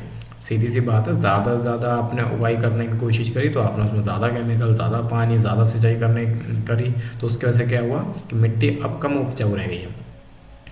अब क्या प्रॉब्लम आई कि किसानों को पहले का उत्पादन स्तर पाने के लिए अब अधिक से अधिक रासायनिक उर्वरकों और अन्य आगतों का प्रयोग करना पड़ रहा है। अब एक बात बताओ भाई, तुमने अब इतनी ज़्यादा उसकी सिंचाई कर दी है, इतने केमिकल यूज़ कर लें कि अब जो पहले शुरुआत में तुमने गेहूँ निकाले तो सोचा था भाई मेरी तो इतनी सी ज़मीन थी, इतने समय मैंने इतने तो गेहूँ निकाल लिए, अब तुमने इतना उसका इस्तेमाल कर लिया कि भाई अब वो इतने भी नहीं निकल रहे हैं। समझ रहे हो, ये आपकी ज़मीन है, अब वो इतना भी नहीं दे पा रहा है क्योंकि आपने एक्स्ट्रा यूज़ कर लिया। अब ये सोचा है नहीं नहीं भाई हमें तो वापस से इतना ही चाहिए, यानी हमारी ज़मीन जो है वो इतनी सी है, हमें गेहूँ वापस से इतना चाहिए। अब इतना सारा गेहूँ वापस लाने के लिए अब ये इन्होंने क्या सोचा कि एक काम करते हैं, ज़्यादा केमिकल यूज़ करेंगे, ज़्यादा बीज यूज़ करेंगे और ज़्यादा इसमें इन्वेस्टमेंट करेंगे, तो वो इन्होंने करना शुरू कर दिया। तो वही यहाँ पे लिखा हुआ है कि पहले के उत्पादन स्तर को पाने के लिए इन्होंने अधिक रासायनिक उर्वरकों और अन्य आगत मतलब होता है इन्वेस्टमेंट का प्रयोग करना शुरू कर दिया कि भाई नई इन्वेस्टमेंट करते हैं, हो सकता है भाई नई नई टेक्नोलॉजी का इस्तेमाल कर लेते हैं, नए ट्रैक्टर ले आते हैं, नए ट्रैक्टर, हार्वेस्टर और नई नई टेक्निक होती हैं, केमिकल होते हैं वगैरह वगैरह, बीज जो होते हैं वो सब मंगाने लग गए। अब उससे क्या होगा यार, ज़मीन तो और ज़्यादा ख़राब होगी ही। आप कोई प्राकृतिक तौर पे उसे ठीक नहीं कर रहे हो, आप उसके अंदर क्या केमिकल्स ऐड करते जा रहे हो। भाई केमिकल्स ऐड करोगे तो क्या होगा, ज़मीन खराब होगी। इसके अतिरिक्त नलकूपों से सिंचाई के कारण भूमि जल की सतत यानी कि निरंतर प्रयोग से भूमि जल का स्तर भी कम हो रहा है। कहने का मतलब यह है कि आपने जो ट्यूबवेल लगवाए हैं, नलकूप का मतलब है ट्यूबवेल। अब ट्यूबवेल्स आपने देखो भाई खेतों में ट्यूबवेल तो ज़रूरी होते हैं, अब खेतों में आप ज़्यादा से ज़्यादा पानी देना पड़ रहा है। पहले जो खेती थी जिसमें परंपरागत तौर पर, तो उसमें भाई पानी कम देना पड़ रहा था, सिंचाई कम करनी पड़ रही थी, ठीक है, लेकिन खेती अच्छी हो जाती है। अब क्या है भाई, ज़्यादा पानी देना पड़ रहा है, अब ज़्यादा पानी देना पड़ रहा है तो भाई ट्यूबवेल ज़्यादा पानी खींच रहा है, और जब भाई ट्यूबवेल जो आपका ज़्यादा पानी खींचेगा इसमें से, ठीक है, तो ज़मीन के अंदर जो पानी भाई वो भी तो कभी ना कभी तो कम होगा। तो आपने भी देखा होगा कि कहता है हर बार किसान 2 साल में 3 साल में उस फिर कहता है ट्यूबवेल की खुदाई करवा के और उसके पाइप को नीचे डलवा देता है, कहता है भाई शायद पानी और नीचे तक जाए। तो इसी तरीके से क्या होगा, पानी की भी कमी हो रही है। यानी कि भाई जो आपकी ज़मीन है उसका नुकसान तो हो ही रहा है, साथ में जो आपका वाटर है, ठीक है, उसकी भी कमी हो रही है। गंदा तो हो ही रहा है वाटर, साथ में उसकी कमी भी हो रही है। तो समझ रहे हो, जो नए जो वैरायटी के जो बीज आए थे जो कहते हैं, और जो केमिकल वगैरह से जो खेती की जा रही है उसकी वजह से क्या क्या नुकसान हो रहा है। ठीक है, अब आते हैं भाई मिट्टी की उर्वरता और भूमि जल जैसे पर्यावरणीय संसाधन कई वर्षों में बनते हैं।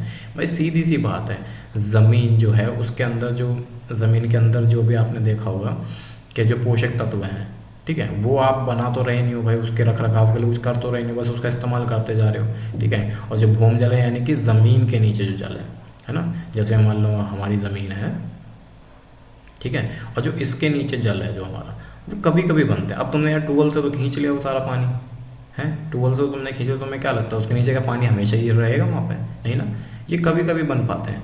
क्यों? क्योंकि भाई अब 75% लोग तो वही सेम टेक्निक यूज़ कर रहे हैं ना, सेम केमिकल का इस्तेमाल कर रहे हैं, सेम भाई साहब ये पानी का इस्तेमाल कर रहे हैं। तो भाई पानी का भाई अब उसकी भरपाई तो हो नहीं रही है, ना तो तुम ज़मीन को ठीक कर रहे हो, ना ही पानी का कहते हैं स्रोत कोई अलग तरीके से ढूंढ रहे हो, बस उसको निकाल लो जितना हो सकता है निकालने में लगे पड़े हैं।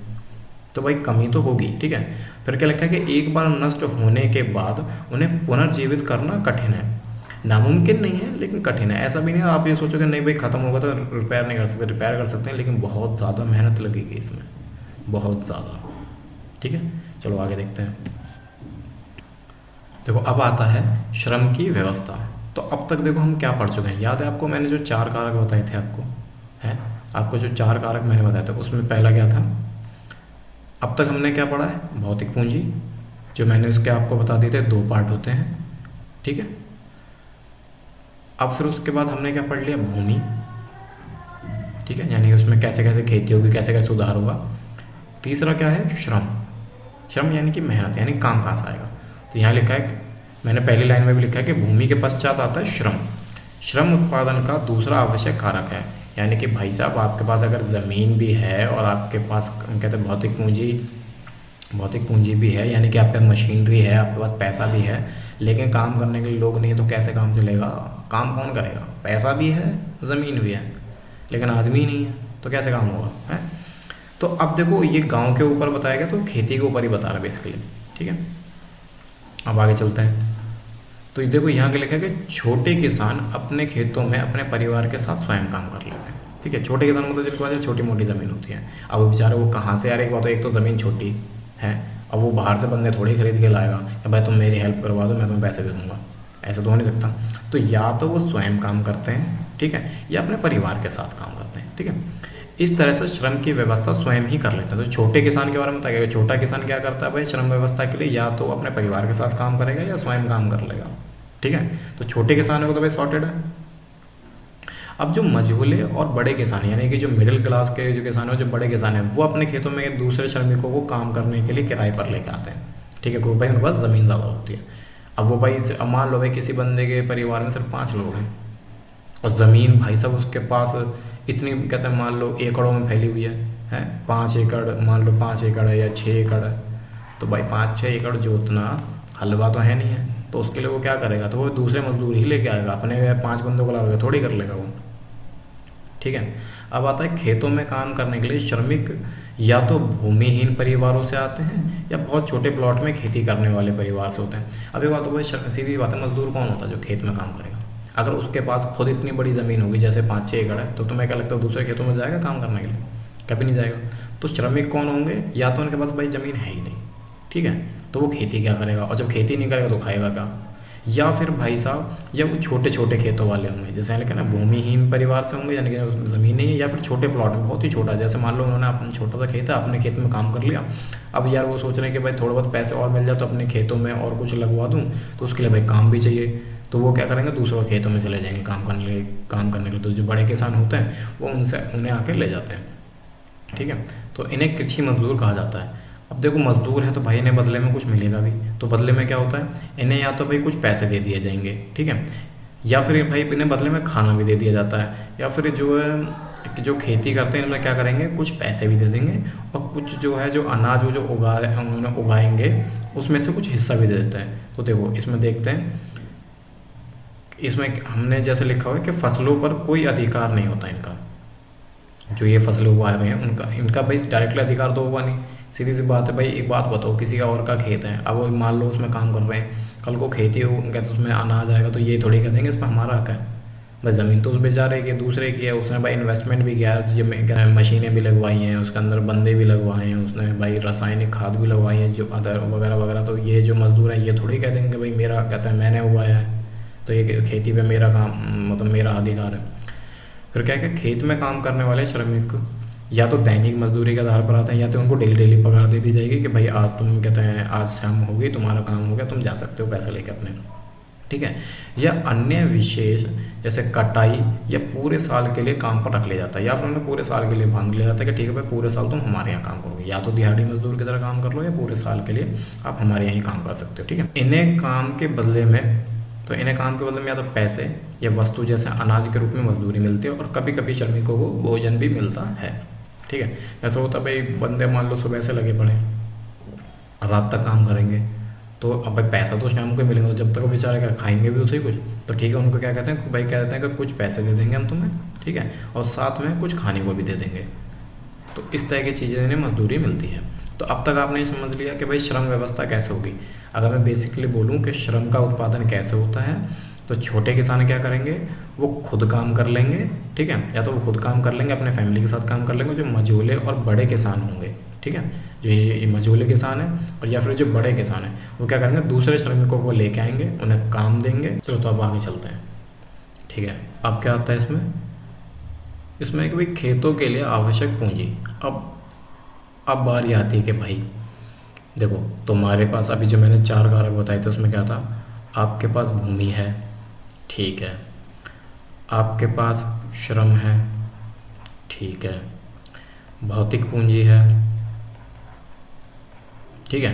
अब भौतिक पूंजी में हमने देखो मशीनों के बारे में जान लिया था, ठीक है भाई, मशीनें तो आएंगे लॉन्ग टर्म के लिए। अब थोड़ा सा ना इसी भौतिक पूंजी को थोड़ा सा और एक्सट्रीम पे लेके गए कि भाई खेत के लिए जो आवश्यक पूंजी है वो कहाँ से आएगी, ठीक है। यानी यहाँ पे जो पूंजी की बोल रहा है वो पैसे की बोल रहा है, पैसे के बारे में, यानी कि मुद्रा, कि वो मुद्रा कहाँ से आएगा, ठीक है। तो अब देखो यहाँ पे मझोले और छोटे किसानों दोनों के बारे में बताया गया है, ठीक। तो इसमें क्या लिखा है कि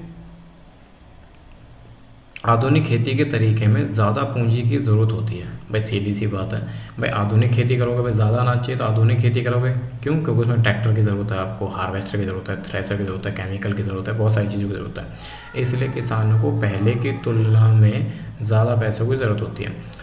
छोटे किसानों को इस ज़रूरी पूंजी को जुटाने में परेशानी होती है। अब भाई छोटा किसान है यार, उसके पास मजदूर रखने तक के पैसे नहीं है, तो भाई आधुनिक कृषि कहाँ से करेगा, और अब भाई उसके लिए फिर उसको पैसे चाहिए। तो एक बात सोचो, जिसके पास पैसा नहीं है वो क्या कर देगा। आप किसान को ही छोड़ो, अगर आप मेरी और अपनी बात करो, हमारे पास पैसा नहीं है लेकिन ज़रूरत का सामान लेना है, तो हम क्या करेंगे, पैसा कहाँ से लाएंगे, उधार लेंगे। तो वही बेचारे यही करते हैं, ठीक है।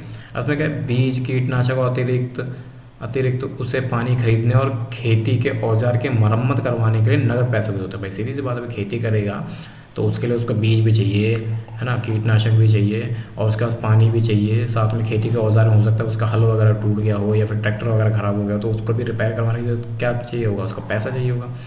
अब क्या भाई, ज़्यादातर छोटे किसान को पूंजी कहाँ से मिलती है, बड़े गांव के वो क्या है, किसान हो गए या साहूकार हो गए, ठीक है, या जो आपके जो इसमें जो व्यापारी होते हैं उनसे कर्जा ले लेते हैं। अब भाई एक बात बताओ, जब वो कर्जा लेंगे तो फिर क्या है भाई, कर्जा चुकाने के लिए उन्हें भाई बहुत ऊंची ब्याज दर भी देनी पड़ेगी, होता है ना। आपने देखा होगा, कई पिक्चरों में भी देखा होगा, पुरानी मूवीज़ में देखा होगा, भाई खेती के लिए बेचारे कर्ज लेते हैं, कर्ज नहीं चुका पाते तो बेचारे वह खेती चली जाती है या फिर उनका अनाज छीन लिया जाता है, ठीक है। तो वही वाला सिस्टम है। तो वे कटाई के मौसम में फिर क्या था, या वे कटाई के मौसम में उनके खेतों में एक श्रमिक के रूप में प्रतिदिन के रूप में काम करते हैं। तो भाई ये कैसे चुकाएंगे, भाई पैसा अगर इन्होंने उधार ले लिया है, अगर वो पैसा देखो उन्होंने क्या लिया है, उधार ले लिया, ठीक है, तो कैसे चुकाएंगे, या तो ब्याज दे दो टाइम पे, ठीक है, या फिर उनके यहाँ तुम दैनिक मजदूर बन जाओ, ठीक है, मैं दैनिक मजदूर के तौर पे काम करूँ। दोनों में से एक चीज़ तो करना पड़ेगा भाई, उधार लिया तो चुकाना तो पड़ेगा, ठीक है। अब क्या है भाई, छोटे किसान के विपरीत जो मझोले किसान होते हैं, मझोले यानी मिडिल क्लास वाले, और बड़े किसानों को खेती से बचत हो जाती है। अब इस तरह वे आवश्यक पूंजी की व्यवस्था कर लेते हैं। कहने का क्या मतलब है कि देखो, छोटा जो किसान है उसने क्या करा, मान लो ब्याज दे दिया, ठीक है, तो भी कहते हैं मझोले और बड़े किसान के पास भाई पैसा आएगा, तो यानी क्या होगी, बचत हो गई।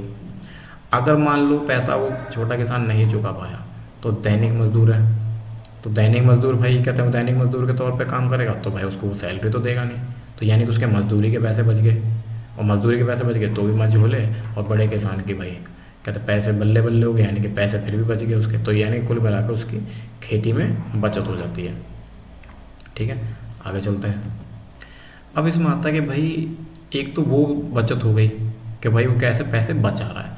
अब इसमें एक और लेवल आता है कि भाई मझोले और बड़े किसानों को बचत और कैसे हो सकती है, ठीक है, जैसे मैंने लिखा ना कैसे होती है और कैसे हो सकती है। एक तो वही हो गया कि उसने छोटे किसान को भाई कर्जा दे दिया, तो अगर बदले में पैसे मिल गए तो उसके कहते बल्ले बल्ले, और नहीं भी देता तो वह उसको मजदूर के तौर पर काम करा लो तो भी उसके मजे मजे, ठीक है। अब आता है देखो भाई, मझोले और बड़े किसान के पास ज़्यादा ज़मीन होने के कारण वे ज़्यादा अनाज का उत्पादन करते हैं। सीधी सी बात है, ज़्यादा ज़मीन होगी, ज़्यादा अनाज उगाएंगे, तो वो क्या करेंगे, उसमें से कुछ अनाज तो अपने फैमिली के लिए रख लेंगे और बाकी का अनाज हो गया वो बेच देंगे। एक्स्ट्रा अनाज है वो भी वो बेच दिया, खाने के लिए उन्होंने रख दिया और बाकी का उन्होंने बेच दिया। ठीक है, तो देखो अब यहाँ पे भी लिखा हुआ परिवार उपयोग के लिए कुछ फसल रख लेता है और अपनी फसल का अधिशेष हिस्सा बेच देता है और अच्छी कमाई करता है। ठीक है भाई, इसलिए मझोले और बड़े किसान ही बाजार में गेहूं की पूर्ति करते हैं। ये रियलिटी है कि जो हम बाज़ार में जो गेहूं आता है, आपने देखो जो मार्केट में जो गेहूं है, ठीक है, या जो भी अनाज मान लो यार, ठीक है, वो कौन कहता है प्रोवाइड करा रहा है? यही बड़े किसान हो गए, मझोले किसान। या छोटे किसान के पास वो अपने परिवार के लिए कर पाता है, बस वो इतना ही हुआ पाता है जितने में वो खुद खा पाए या थोड़ा बहुत बेच सके बस। लेकिन जो मार्केट में सोचो पूरे देश में कहते हैं, कौन कहते हैं ये गेहूँ अनाज वगैरह कौन पहुँचा पा रहा है? ऐसे ही किसान जो मझोले और बड़े किसान हैं यही प्रोवाइड करा पाते हैं। ठीक है, चलो आगे देखते हैं। अब बारी आती है कि भाई ये जो मझोले और बड़े किसान हैं ये जो कमाई करते हैं इसका करते क्या है, फिर क्या करेंगे वो उस कमाई का? भाई पैसा आया तो कुछ तो करेंगे ना। अब यहाँ बात क्या चल रही है, उस पैसे की चल रही है जो सर्कुलर मैंने बताया था ना कि पैसा कैसे कमाते हैं और उससे अपनी ज़रूरत की चीज़ें कैसे खरीदते हैं। तो ये वही है कि पैसा कैसे कमाते हैं। तो उन्होंने क्या करा भाई कमाने के लिए, क्योंकि छोटे किसान को कर्जा दे दिया, एक तो वहाँ से कहते हैं उन्हें पैसा मिल गया, दूसरा जो इन्होंने अनाज उगाया था उसमें से ज़्यादातर उन्होंने बेच दिया तो कमाई हो गई। अब करते हैं भाई, अब सवाल है कि वो करेंगे क्या इसका। वो अब आता है इधर कि जो मझोले और बड़े किसान हैं अधिकांश पैसा बैंक के अपने खाते में रख लेते हैं। ठीक है, ताकि वो बाद में इसका इस्तेमाल क्या है, जो छोटे किसान होते हैं उनको कर्जा देने के लिए क्या कर सकें। तो भाई एक्स्ट्रा पैसा तो उसका क्या करेंगे, खाते में रखेंगे। ठीक है, बाद में कोई छोटा किसान आएगा उसे कर्जे के तौर पे दे देंगे, उससे ब्याज ले लेंगे। ठीक है, अब देखो यहाँ ये डबल तरीके से कमा रहे हैं, बैंक में रखा तो बैंक से तो ब्याज मिलता ही है सालाना। ठीक है, यहाँ वो और फिर उसमें से कुछ पैसा निकाल के उनको भी दे देते हैं जो छोटे किसान हैं, तो उनसे फिर और भारी ब्याज लेते हैं, तो डबल तरह की कमाई होगी। ठीक है, बड़े किसान अपनी कमाई का एक हिस्सा बचाकर अगले मौसम की खेती के लिए कार्यशील पूंजी यानी नकदी, वेतन, स्टॉक, म्यूचुअल फंड, ठीक है, और स्थिर पूंजी जैसे ट्रैक्टर में वृद्धि की व्यवस्था करने में लगा देते हैं। यानी कि जो एक्स्ट्रा पैसा उसके पास आया तो वो क्या करेगा, वो दो चीज़ें करेगा, कार्यशील पूंजी में भी लगा देगा और स्थिर पूंजी में भी लगा देगा। तो कार्यशील पूंजी में कैसे, जैसे मान लो कहते हैं उसे सपोज करो उसे गन्ना उगाना है, तो गन्ना उगाने के लिए उसे भाई कहते हैं बीज चाहिए होगा, तो कार्यशील पूंजी तो है वो भाई एक बार ज़मीन में डाल देगा तो उसे दोबारा भाई खरीदना पड़ेगा। ठीक है, कीटनाशक लाएगा एक बार डाल दे तो दोबारा खरीदना पड़ेगा, या फिर वो स्टॉक में डाल देगा। ठीक है भाई, स्टॉक का तो ऐसा तो है नहीं आपने स्टॉक कहते हैं मान लो किसी म्यूचुअल फंड का स्टॉक खरीदे तो सालों साल तक हमेशा बना रहेगा, भाई घटते बढ़ते तो रहते ही हैं, तो वो कार्यशील वाले में आ जाएगा, यानी समय के अनुसार ख़त्म हो जाएगा वो। ठीक है, नगद है, कैश है, भाई ट्रांसपोर्ट चल रहा है, मान लो कहीं आ रहा है जा रहा है, जैसे मान लो वो पेट्रोल डलवा लिया उसने ट्रैक्टर में, अब खेती करने जा रहा है तो भाई वो पेट्रोल भी तो खत्म हो जाएगा तो दोबारा डलवाना पड़ेगा, तो कार्यशील पूंजी में उसका जा रहा है। और स्थिर पूंजी तो आपको पता ही है भाई, ट्रैक्टर है, हो सकता है भाई अब उसने ट्रैक्टर खरीदा, कल को ज़्यादा माल आ गया तो वो सोचे मैं एक ट्रक भी खरीद लूँ तो मेरा ट्रांसपोर्ट का भी हो जाएगा, तो ट्रक की भी व्यवस्था कर सकता है। तो इस तरीके से वो पैसे का इस्तेमाल भी कर रहा है। ठीक है, तो इस तरह से फिर क्या, इस तरह से वह अपनी खेती के लिए पूंजी की व्यवस्था अपने ही बचतों से कर लेता है। यानी कि कुल मिला के जो बड़े और मझोले किसान हैं इन्हें पैसों की ज़रूरत जब होती है तो इन्हें किसी और के सामने हाथ फैलाने की जरूरत नहीं पड़ती, लोन लेने की ज़्यादातर ज़रूरत नहीं पड़ती। ये क्या करते हैं, जो इनकी कमाई हुई थी उन्हीं का ही इस्तेमाल करके ये आगे बढ़ाते रहते हैं, अपने जो कहते हैं काम करने वाले जो मजदूर हैं उनकी सैलरी वगैरह भी दे देते हैं, साथ में जो इनके इक्विपमेंट हैं उनमें भी बढ़ोतरी करते जाते हैं।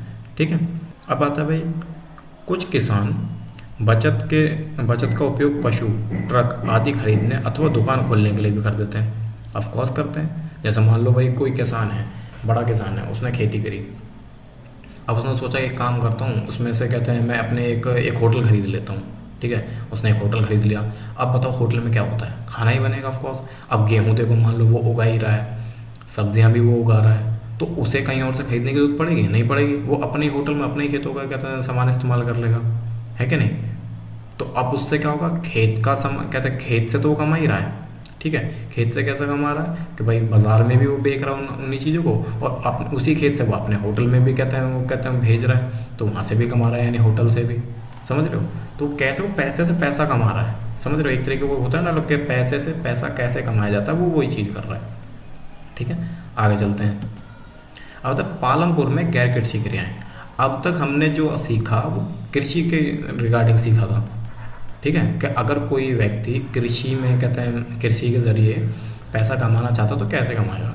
अब आता भाई गैर कृषि, भाई हर किसी के पास कृषि थोड़ी है, कृषि वाले हमारे पास थे 75%, अभी हमने उनकी बात कर ली, अब बारी है भाई 25% लोग जिनके पास भाई खेती है ही नहीं, जैसे वो था भूमिहीन लोग थे जो श्रमिक थे, याद है ना, मजदूर, जो मजदूर लेके आते हैं, जो भूमिहीन होते हैं जिनका जो छोटे प्लॉट होते हैं, वो कैसे कमाएंगे भाई, उनकी भी तो कोई बात सुने, ठीक है, तो उनको कैसे कमाए, वो कैसे कमाएंगे, ठीक है। तो अब बारी आती है पालमपुर गांव में काम करने वाले जो 25% लोग, देखो यहाँ भी लिखा है 25% लोग कृषि के अलावा दूसरे काम करते हैं। अब वो क्या काम करते हैं ज़रा उसके बारे में जान लेते हैं, ठीक है। ये लोग क्या करते हैं, दुकानदारी, डेयरी, विनिर्माण, ठीक है, या परिवहन जैसे गैर कृषि कार्यों में लगे हुए होते हैं। अब एक एक करके हम देखते हैं कि भाई इन सब चीज़ का मतलब है दुकानदारी, डेयरी, विनिर्माण, परिवहन, ठीक है। अब डेयरी, डेयरी देखो आपने देखा होगा गांव में, अब कहते हैं जैसे दूध, दही, पनीर, मक्खन, ये सब मिलता है ना, ये वो सब काम होते हैं। तो यहाँ पे क्या होता है कि कई परिवारों में डेयरी की प्रचलित क्रिया है, ज़्यादातर होता ही है गांव में, भाई खेत तो है नहीं तो डेयरी खोल लेते हैं, पशुपालन करना शुरू करते हैं, दूध बेचते हैं, देखा होगा ना, भैंस गाय पाल लेते हैं तो वो भी क्या है भाई दूध बेच के अपना गुजारा करते हैं, ठीक है। लोग अपनी भैंस को कई तरह की घास और बरसात के मौसम में उगने वाली ज्वार और बाजरा, बाजरा यानी कि चरी खिलाते हैं और दूध को निकट के बड़े गांव में बेच देते हैं। तो अभी मैंने आपको बताया था ना भाई किसान क्या करते हैं, 3 तरह की फसलें उगाते हैं ज़्यादातर, ठीक है। तो उसमें जो आपने मैंने बताया था उसमें चरी और बाजरा उगाते हैं वो अक्टूबर से दिसंबर में, तो पशुओं के लिए उगाते हैं। तो चरी और बाजरा कौन खरीदते हैं, ये ऐसे ही लोग खरीदते हैं जिनकी डेयरी होती है, ताकि उनके पशु ज़्यादा से ज़्यादा पौष्टिक दूध दे सकें और वो ज़्यादा से ज़्यादा बेच सकें, ठीक है। अब इस कहते पालमपुर गाँव में क्या हो रहा है, शाहपुर शहर के 2 व्यापारियों ने रायगंज में दूध संग्रहण, ठीक है, यानी और शीतलन केंद्र खोला हुआ है, जहाँ से दूर दूर दराज शहरों और कस्बों में भेजा जाता है, ठीक है। दूध संग्रहण मतलब कि जहाँ पे कहते हैं जो मिल्क स्टोर होता है वो, ठीक है, और शीतलन केंद्र का मतलब होता है कोल्ड स्टोरेज, ठीक है। भाई एक बात बताओ, दूध कहते हैं कहीं ले जाए भी जाएगा, जैसे डेयरी है, मान लो आप हैं, आपके पास 25 गाय हैं, आपने उन दूध को कहते हैं कोई, अब 25 गाय का दूध कहीं ना कहीं तो आप बेचोगे। अब कोई बंदा जो ले जा रहा है आपसे खरीद के, वो भी तो कहीं रखेगा, उसको भी तो एक स्टोरेज चाहिए। अब उसने मान लो वो दूध सारा का सारा यहाँ बड़े बड़े ड्रम्स में रख दिया, अब वो दूध कब तक भाई ठीक रहेगा, उसको वो बेचना भी तो है, तो उसके लिए उसको क्या स्टोरेज भी चाहिए। स्टोरेज भाई ऐसा हो जहाँ पे ठंडा रखा जा सका, होता है ना, जैसे कि हम कहते हैं अपने फ्रिज में चीज़ें रख देते हैं, तो फ्रिज में क्या होता है ठंडी रहती हैं चीज़ें, जब फ्रिज में अगर चीज़ें ठंडी रहती हैं तो जल्दी ख़राब नहीं होती, ऐसे ही है। तो यहाँ पे भी इसने कोल्ड स्टोरेज खोला हुआ है ताकि चीज़ें ख़राब ना हो, और ज़रूरी नहीं है कि इसके अंदर वो कहते हैं सिर्फ दूध ही रखें, आलू भी होते हैं, सब्जियां में, तो कोल्ड स्टोरेज का काम ही होता है कि भाई कई चीज़ों को प्रिजर्व करके रखना। तो वो चाहे आपकी सब्जियां हों, हरी सब्जियां हों, आलू हों, वो सब चीज़ें यहाँ पे स्टोरेज किया जाता है। तो कहने का मतलब ये है कि रायगंज में 2 बंदे हैं जिन्होंने भाई काम शुरू किया है, एक ने भाई दूध स्टोरेज का कह रहा है कि जहाँ पे भाई दूध रखेगा, और एक ने कोल्ड स्टोरेज का करा हुआ है, ठीक है। आगे चलते हैं, अब आता है भाई लघु स्तरीय, यानी कि जो छोटे छोटे तौर पे काम किए जाते हैं। शहरों और कस्बों में बड़ी फैक्ट्रियों में होने वाले विनिर्माण के विपरीत, जैसे शहरों में काफ़ी बड़ी बड़ी फैक्ट्रियाँ होती हैं, बड़ी बड़ी मैन्युफैक्चरिंग इंडस्ट्री होती है, जहाँ पे भाई बहुत सारे मतलब बल्क में काम होता है, बहुत बड़े तौर पे काम होता है, जब बहुत सारे मजदूर काम करते हैं। उसके उलट गाँव में क्या होता है, उसे छोटे पैमाने पर किया जाता है। जैसे मैंने आपको बताया था टेलर होते हैं, है ना, तो टेलर क्या करेगा भाई, वो अपने ज़्यादा एक छोटी सी दुकान होगी उसकी, ठीक है, या परचून की दुकान होगी, आपने देखा जनरल स्टोर होते हैं छोटे छोटे, जिसमें आपको एक ही जगह छोटे कई सारे काम कहते हैं चीज़ें मिल, जैसे उसमें आटा भी मिल जाएगा, हो सकता है आपको सब्ज़ी भी मिल जाए, आपको कहते हैं बच्चों को खाने पीने की छोटी मोटी चीज़ें भी मिल जाएँ, ठीक है।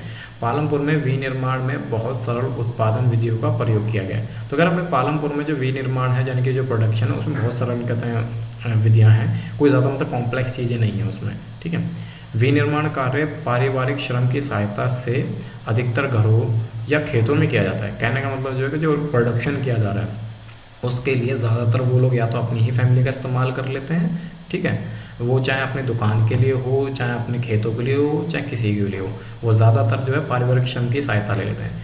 अब भाई जिसके पास भाई खेती है ही नहीं, खुद सोच के देखो, जिसके पास खेत नहीं है तो उसको मजदूरों की ज़्यादा ज़रूरत कहाँ पड़ेगी। और फिर यहाँ पे क्या लिखा हुआ है यहाँ पे लिखा हुआ है लघु स्तर यानी कि छोटे स्तर पे काम। तो छोटे स्तर में क्या होता है, वो घर से ही काम कर लेंगे, मतलब घर के फैमिली वालों के कर लेंगे। आपने देखा होगा किसी बंदे की एक छोटी सी दुकान है, मान लो उसके पिताजी की दुकान है, अब पिताजी कहीं मान लो रिश्तेदारी में चले गए घूमने के लिए, तो वो दुकान को किसके भरोसे छोड़ के जाएंगे, अपने बच्चों के, अपनी पत्नी के भरोसे छोड़ के जाएंगे, है कि नहीं। तो ऐसे ही होता है। और कुछ को देखना होगा फैमिली बिजनेस भी होता है ना। जैसे डेयरी है, डेयरी में आपने देखा होगा पिताजी भी लगे हुए हैं, उनके बच्चे भी लगे हुए हैं, है ना, उनकी माताजी भी लगी हुई हैं, सब लगे हुए हैं। तो वो ये कि वो अपने घर के ही अंदर सारे काम कर लेते हैं, उन्हें बाहर से बंदे लाने की जरूरत नहीं पड़ती। ठीक है, फिर इधर क्या आता है, श्रमिकों को कभी कभार ही किराए पर लिया जाता है। कि भाई बहुत रेयर चांसेस है जब कभी श्रमिक की जरूरत पड़ जाए। जैसे मान लो कि डेयरी थी सपोज करके, मान लो, या डेयरी या दुकान मान लो, जो भी है, ठीक है। अब उसमें से सामान आपको या तो कई सारा लाना है अपनी दुकान के अंदर या डेयरी के अंदर, या फिर उस डेयरी से कई सारे सामान को कहते भेजना है बाहर, यानी कोई ग्राहक आया तो उसके लिए भी। अब आप अकेले भाई अकेले डाल तो सकते नहीं हो उसमें, पहुंचा तो सकते नहीं, तो हो सकता है आपको मजदूर खरीदने पड़ेगा, भाई ये सामान एक जगह से दूसरी जगह पहुँचाना है। ठीक है, अब क्या है, पालमपुर में विनिर्माण के कुछ उदाहरण, कि भाई एक विनिर्माण मतलब कि लघु स्तर पे क्या क्या हो सकता है। देखो, गन्ने को पीस का गुड़ बनाना, ठीक है, ये देखो फैक्ट्री, एक तरह की छोटी सी फैक्ट्री भी हो सकती है, ठीक है, या फिर भाई कुछ लोग घर में भी बना लेते हैं, ठीक है, या फिर 4-5 लोग मिलके भी कर सकते हैं। ठीक, फिर कताई, बुनाई, चमड़ा बनाना, दूध बेचना, ठीक है, तांगा चलाना, व्यापार करना, ये सब ये छोटे छोटे काम हैं जो कि वो छोटे छोटे तौर पे करते हैं। ठीक है, इसी को हम लघु स्तरीय विनिर्माण कहते हैं। ठीक, अब क्या आता है, अब है पालमपुर के दुकानदार। ठीक है, दुकानदार जैसा सभी गांव में काम करते हैं ऐसे इधर भी है। पालमपुर के व्यापारी व्यापारी शहर में थोक बाज़ारों से कई प्रकार की वस्तुएं खरीदते हैं और उन्हें गांव में लाकर बेचते हैं।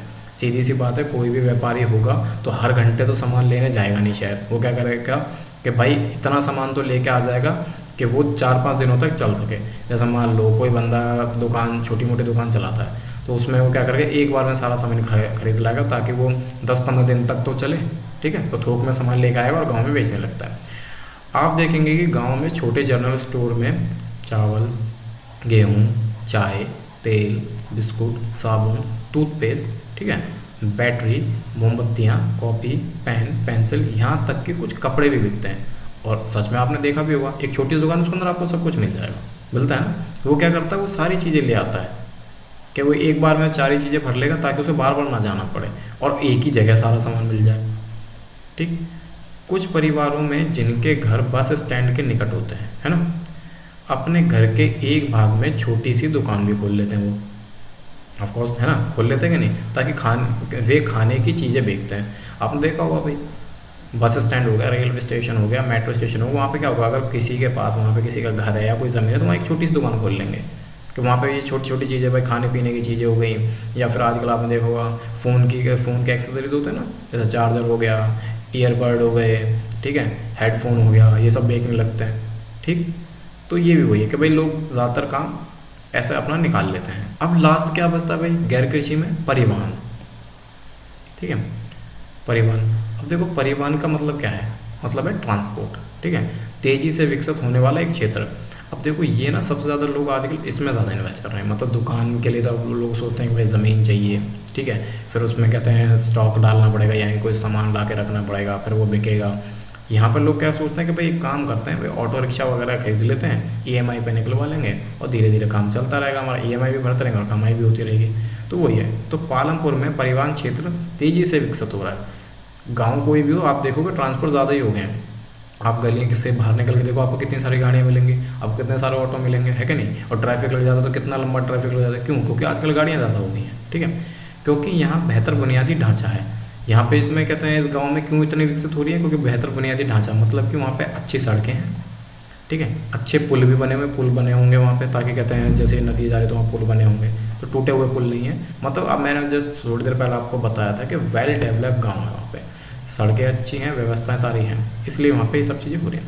देखो, सड़कों, पुलों और अन्य परिवहन सुविधाओं के निर्माण से लोगों के लिए गाँव के अंदर और बाहर यात्रा करना आसान हो गया। भाई ट्रांसपोर्ट ज़्यादा है, बस भी है, ठीक है, तांगा भी है, ठीक है, और भी कहते हैं भैंसा गाड़ी भी है, और जितने भी हो सकती हैं, ठीक है, वो सारे ट्रांसपोर्ट यहाँ चलते हैं। पालमपुर में परिवहन के साधन देखो यहाँ भी लिखा हुआ है, बैलगाड़ी, तांगा, बुग्गी, जीप, ट्रैक्टर, ट्रक, मोटरसाइकिल। तो ये है ट्रांसपोर्ट का मतलब क्या है भाई? ट्रांसपोर्ट का मतलब एक स्थान से दूसरे स्थान जाना। अब हो सकता है भाई कोई जो सवारी वाला काम करता हो, सवारी मतलब कि भाई मैं तुम्हें वहाँ तक छोड़ दूँगा, पैसे दे देना। कुछ लोग उससे कमाई भी करते हैं, और कुछ लोग भाई अपना ट्रांसपोर्ट का भी काम करते हैं। ट्रांसपोर्ट मतलब इंपोर्ट एक्सपोर्ट वाला काम भी कर लेते हैं, है ना, कि एक जगह से माल उठाया दूसरी जगह उन्होंने पहुंचा दिया, तो उसके बदले उन्हें पैसे मिल गए। ठीक, अब वे लोग और वस्तुओं को एक जगह से दूसरी जगह पहुंचाते हैं, और इसके बदले में उन्हें क्या मिलता है? क्या मिलता है उन्हें? उनको इसके बदले मिलता है पैसा।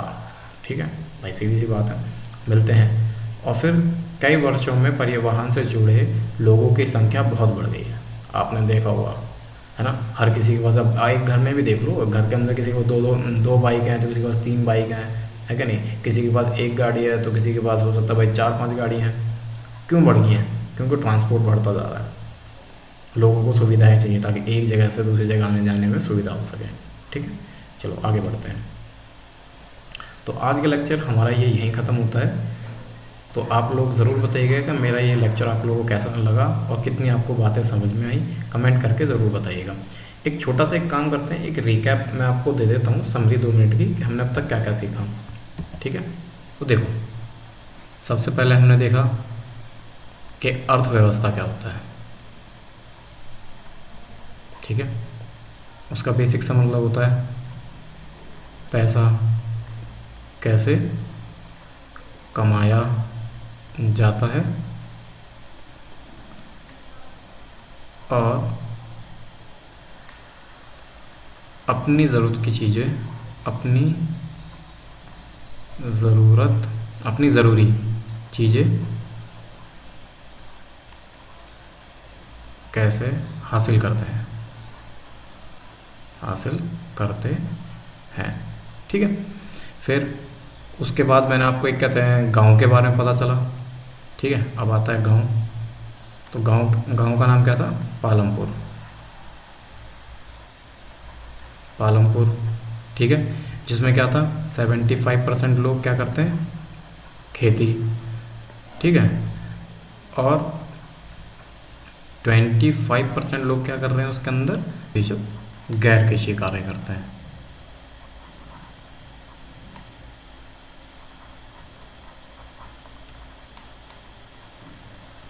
ठीक है, खेती में हमने क्या देखा था कि 3 प्रकार की फसलें उगाते हैं।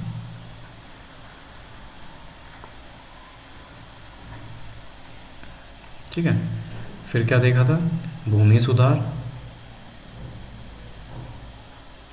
ठीक है, फिर हमने देखा कि छोटे किसान कैसे कार्य करते हैं, छोटे और मझोले।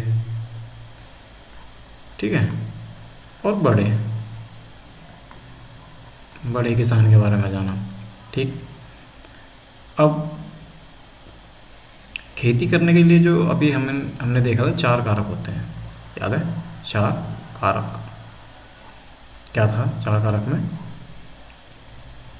भूमि चाहिए, ठीक है, श्रम चाहिए, ठीक है, भौतिक पूंजी चाहिए, ठीक है, और मानव पूंजी चाहिए। मानव पूंजी, भूमि यानी कि ज़मीन, और प्राकृतिक चीज़ें, है ना, जैसे आपके वन हो गए। ठीक, जैसे कि वन हो गए, खनिज हो गया। ठीक, श्रम मतलब मजदूर चाहिए। भौतिक पूंजी में क्या था? 2 चीज़ें बताई थी ना, एक थे स्थायी,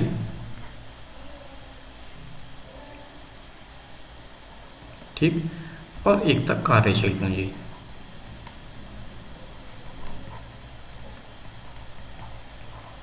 ठीक, अब स्थायी में क्या थे? आपकी मशीनें।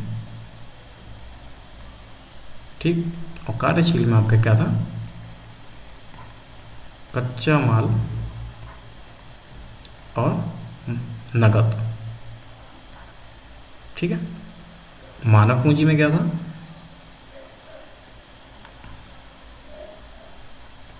उद्यमी, उद्यमी का मतलब शैतान नहीं, उद्यमी का मतलब जिसका आइडिया है, यानी एंटरप्रेन्योर। ठीक है, जो कहते हैं बिजनेस का, कहते हैं जो बिजनेस चलाता है, जिसके पास आइडिया होता है। ठीक है, तो ये हुआ। अब और हमने क्या जाना था, 1960 के बारे में जाना था, यानी कि हरित क्रांति। ठीक है, कि उसमें कैसे कैसे हमारे अनाज को ज़्यादा से ज़्यादा उगाया गया, लेकिन उसके और हरित क्रांति की वजह से जो परिणाम थे वो भी हमने जाने। ठीक है, परिणाम क्या थे। अब परिणाम में आपने देखा होगा पॉजिटिव क्या था, ज़्यादा अनाज, ज़्यादा अनाज मिला। ठीक है, लेकिन नेगेटिव में क्या था कि हमारी जो ज़मीन है उसकी उर्वरता कम हो गई,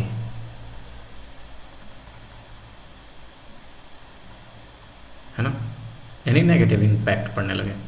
ठीक, अब गैर कृषि वाले कार्य में हमने क्या सीखा था,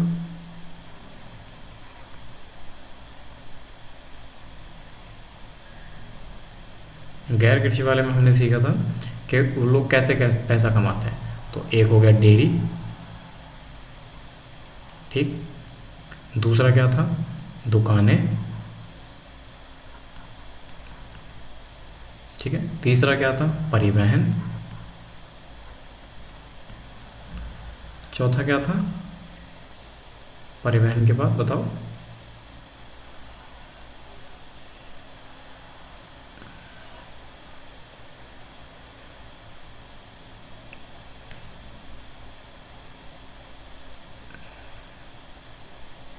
लघु उद्योग, लघु उद्योग बोलो या विनिर्माण बोल लो। ठीक है, तो हमारा बेसिकली सारा चैप्टर इसके ऊपर रिलाई करता है। आई होप आप लोगों को समझ में आ गया होगा हमारा पालमपुर की कहानी क्या कहती है और हमें क्या सिखाती है।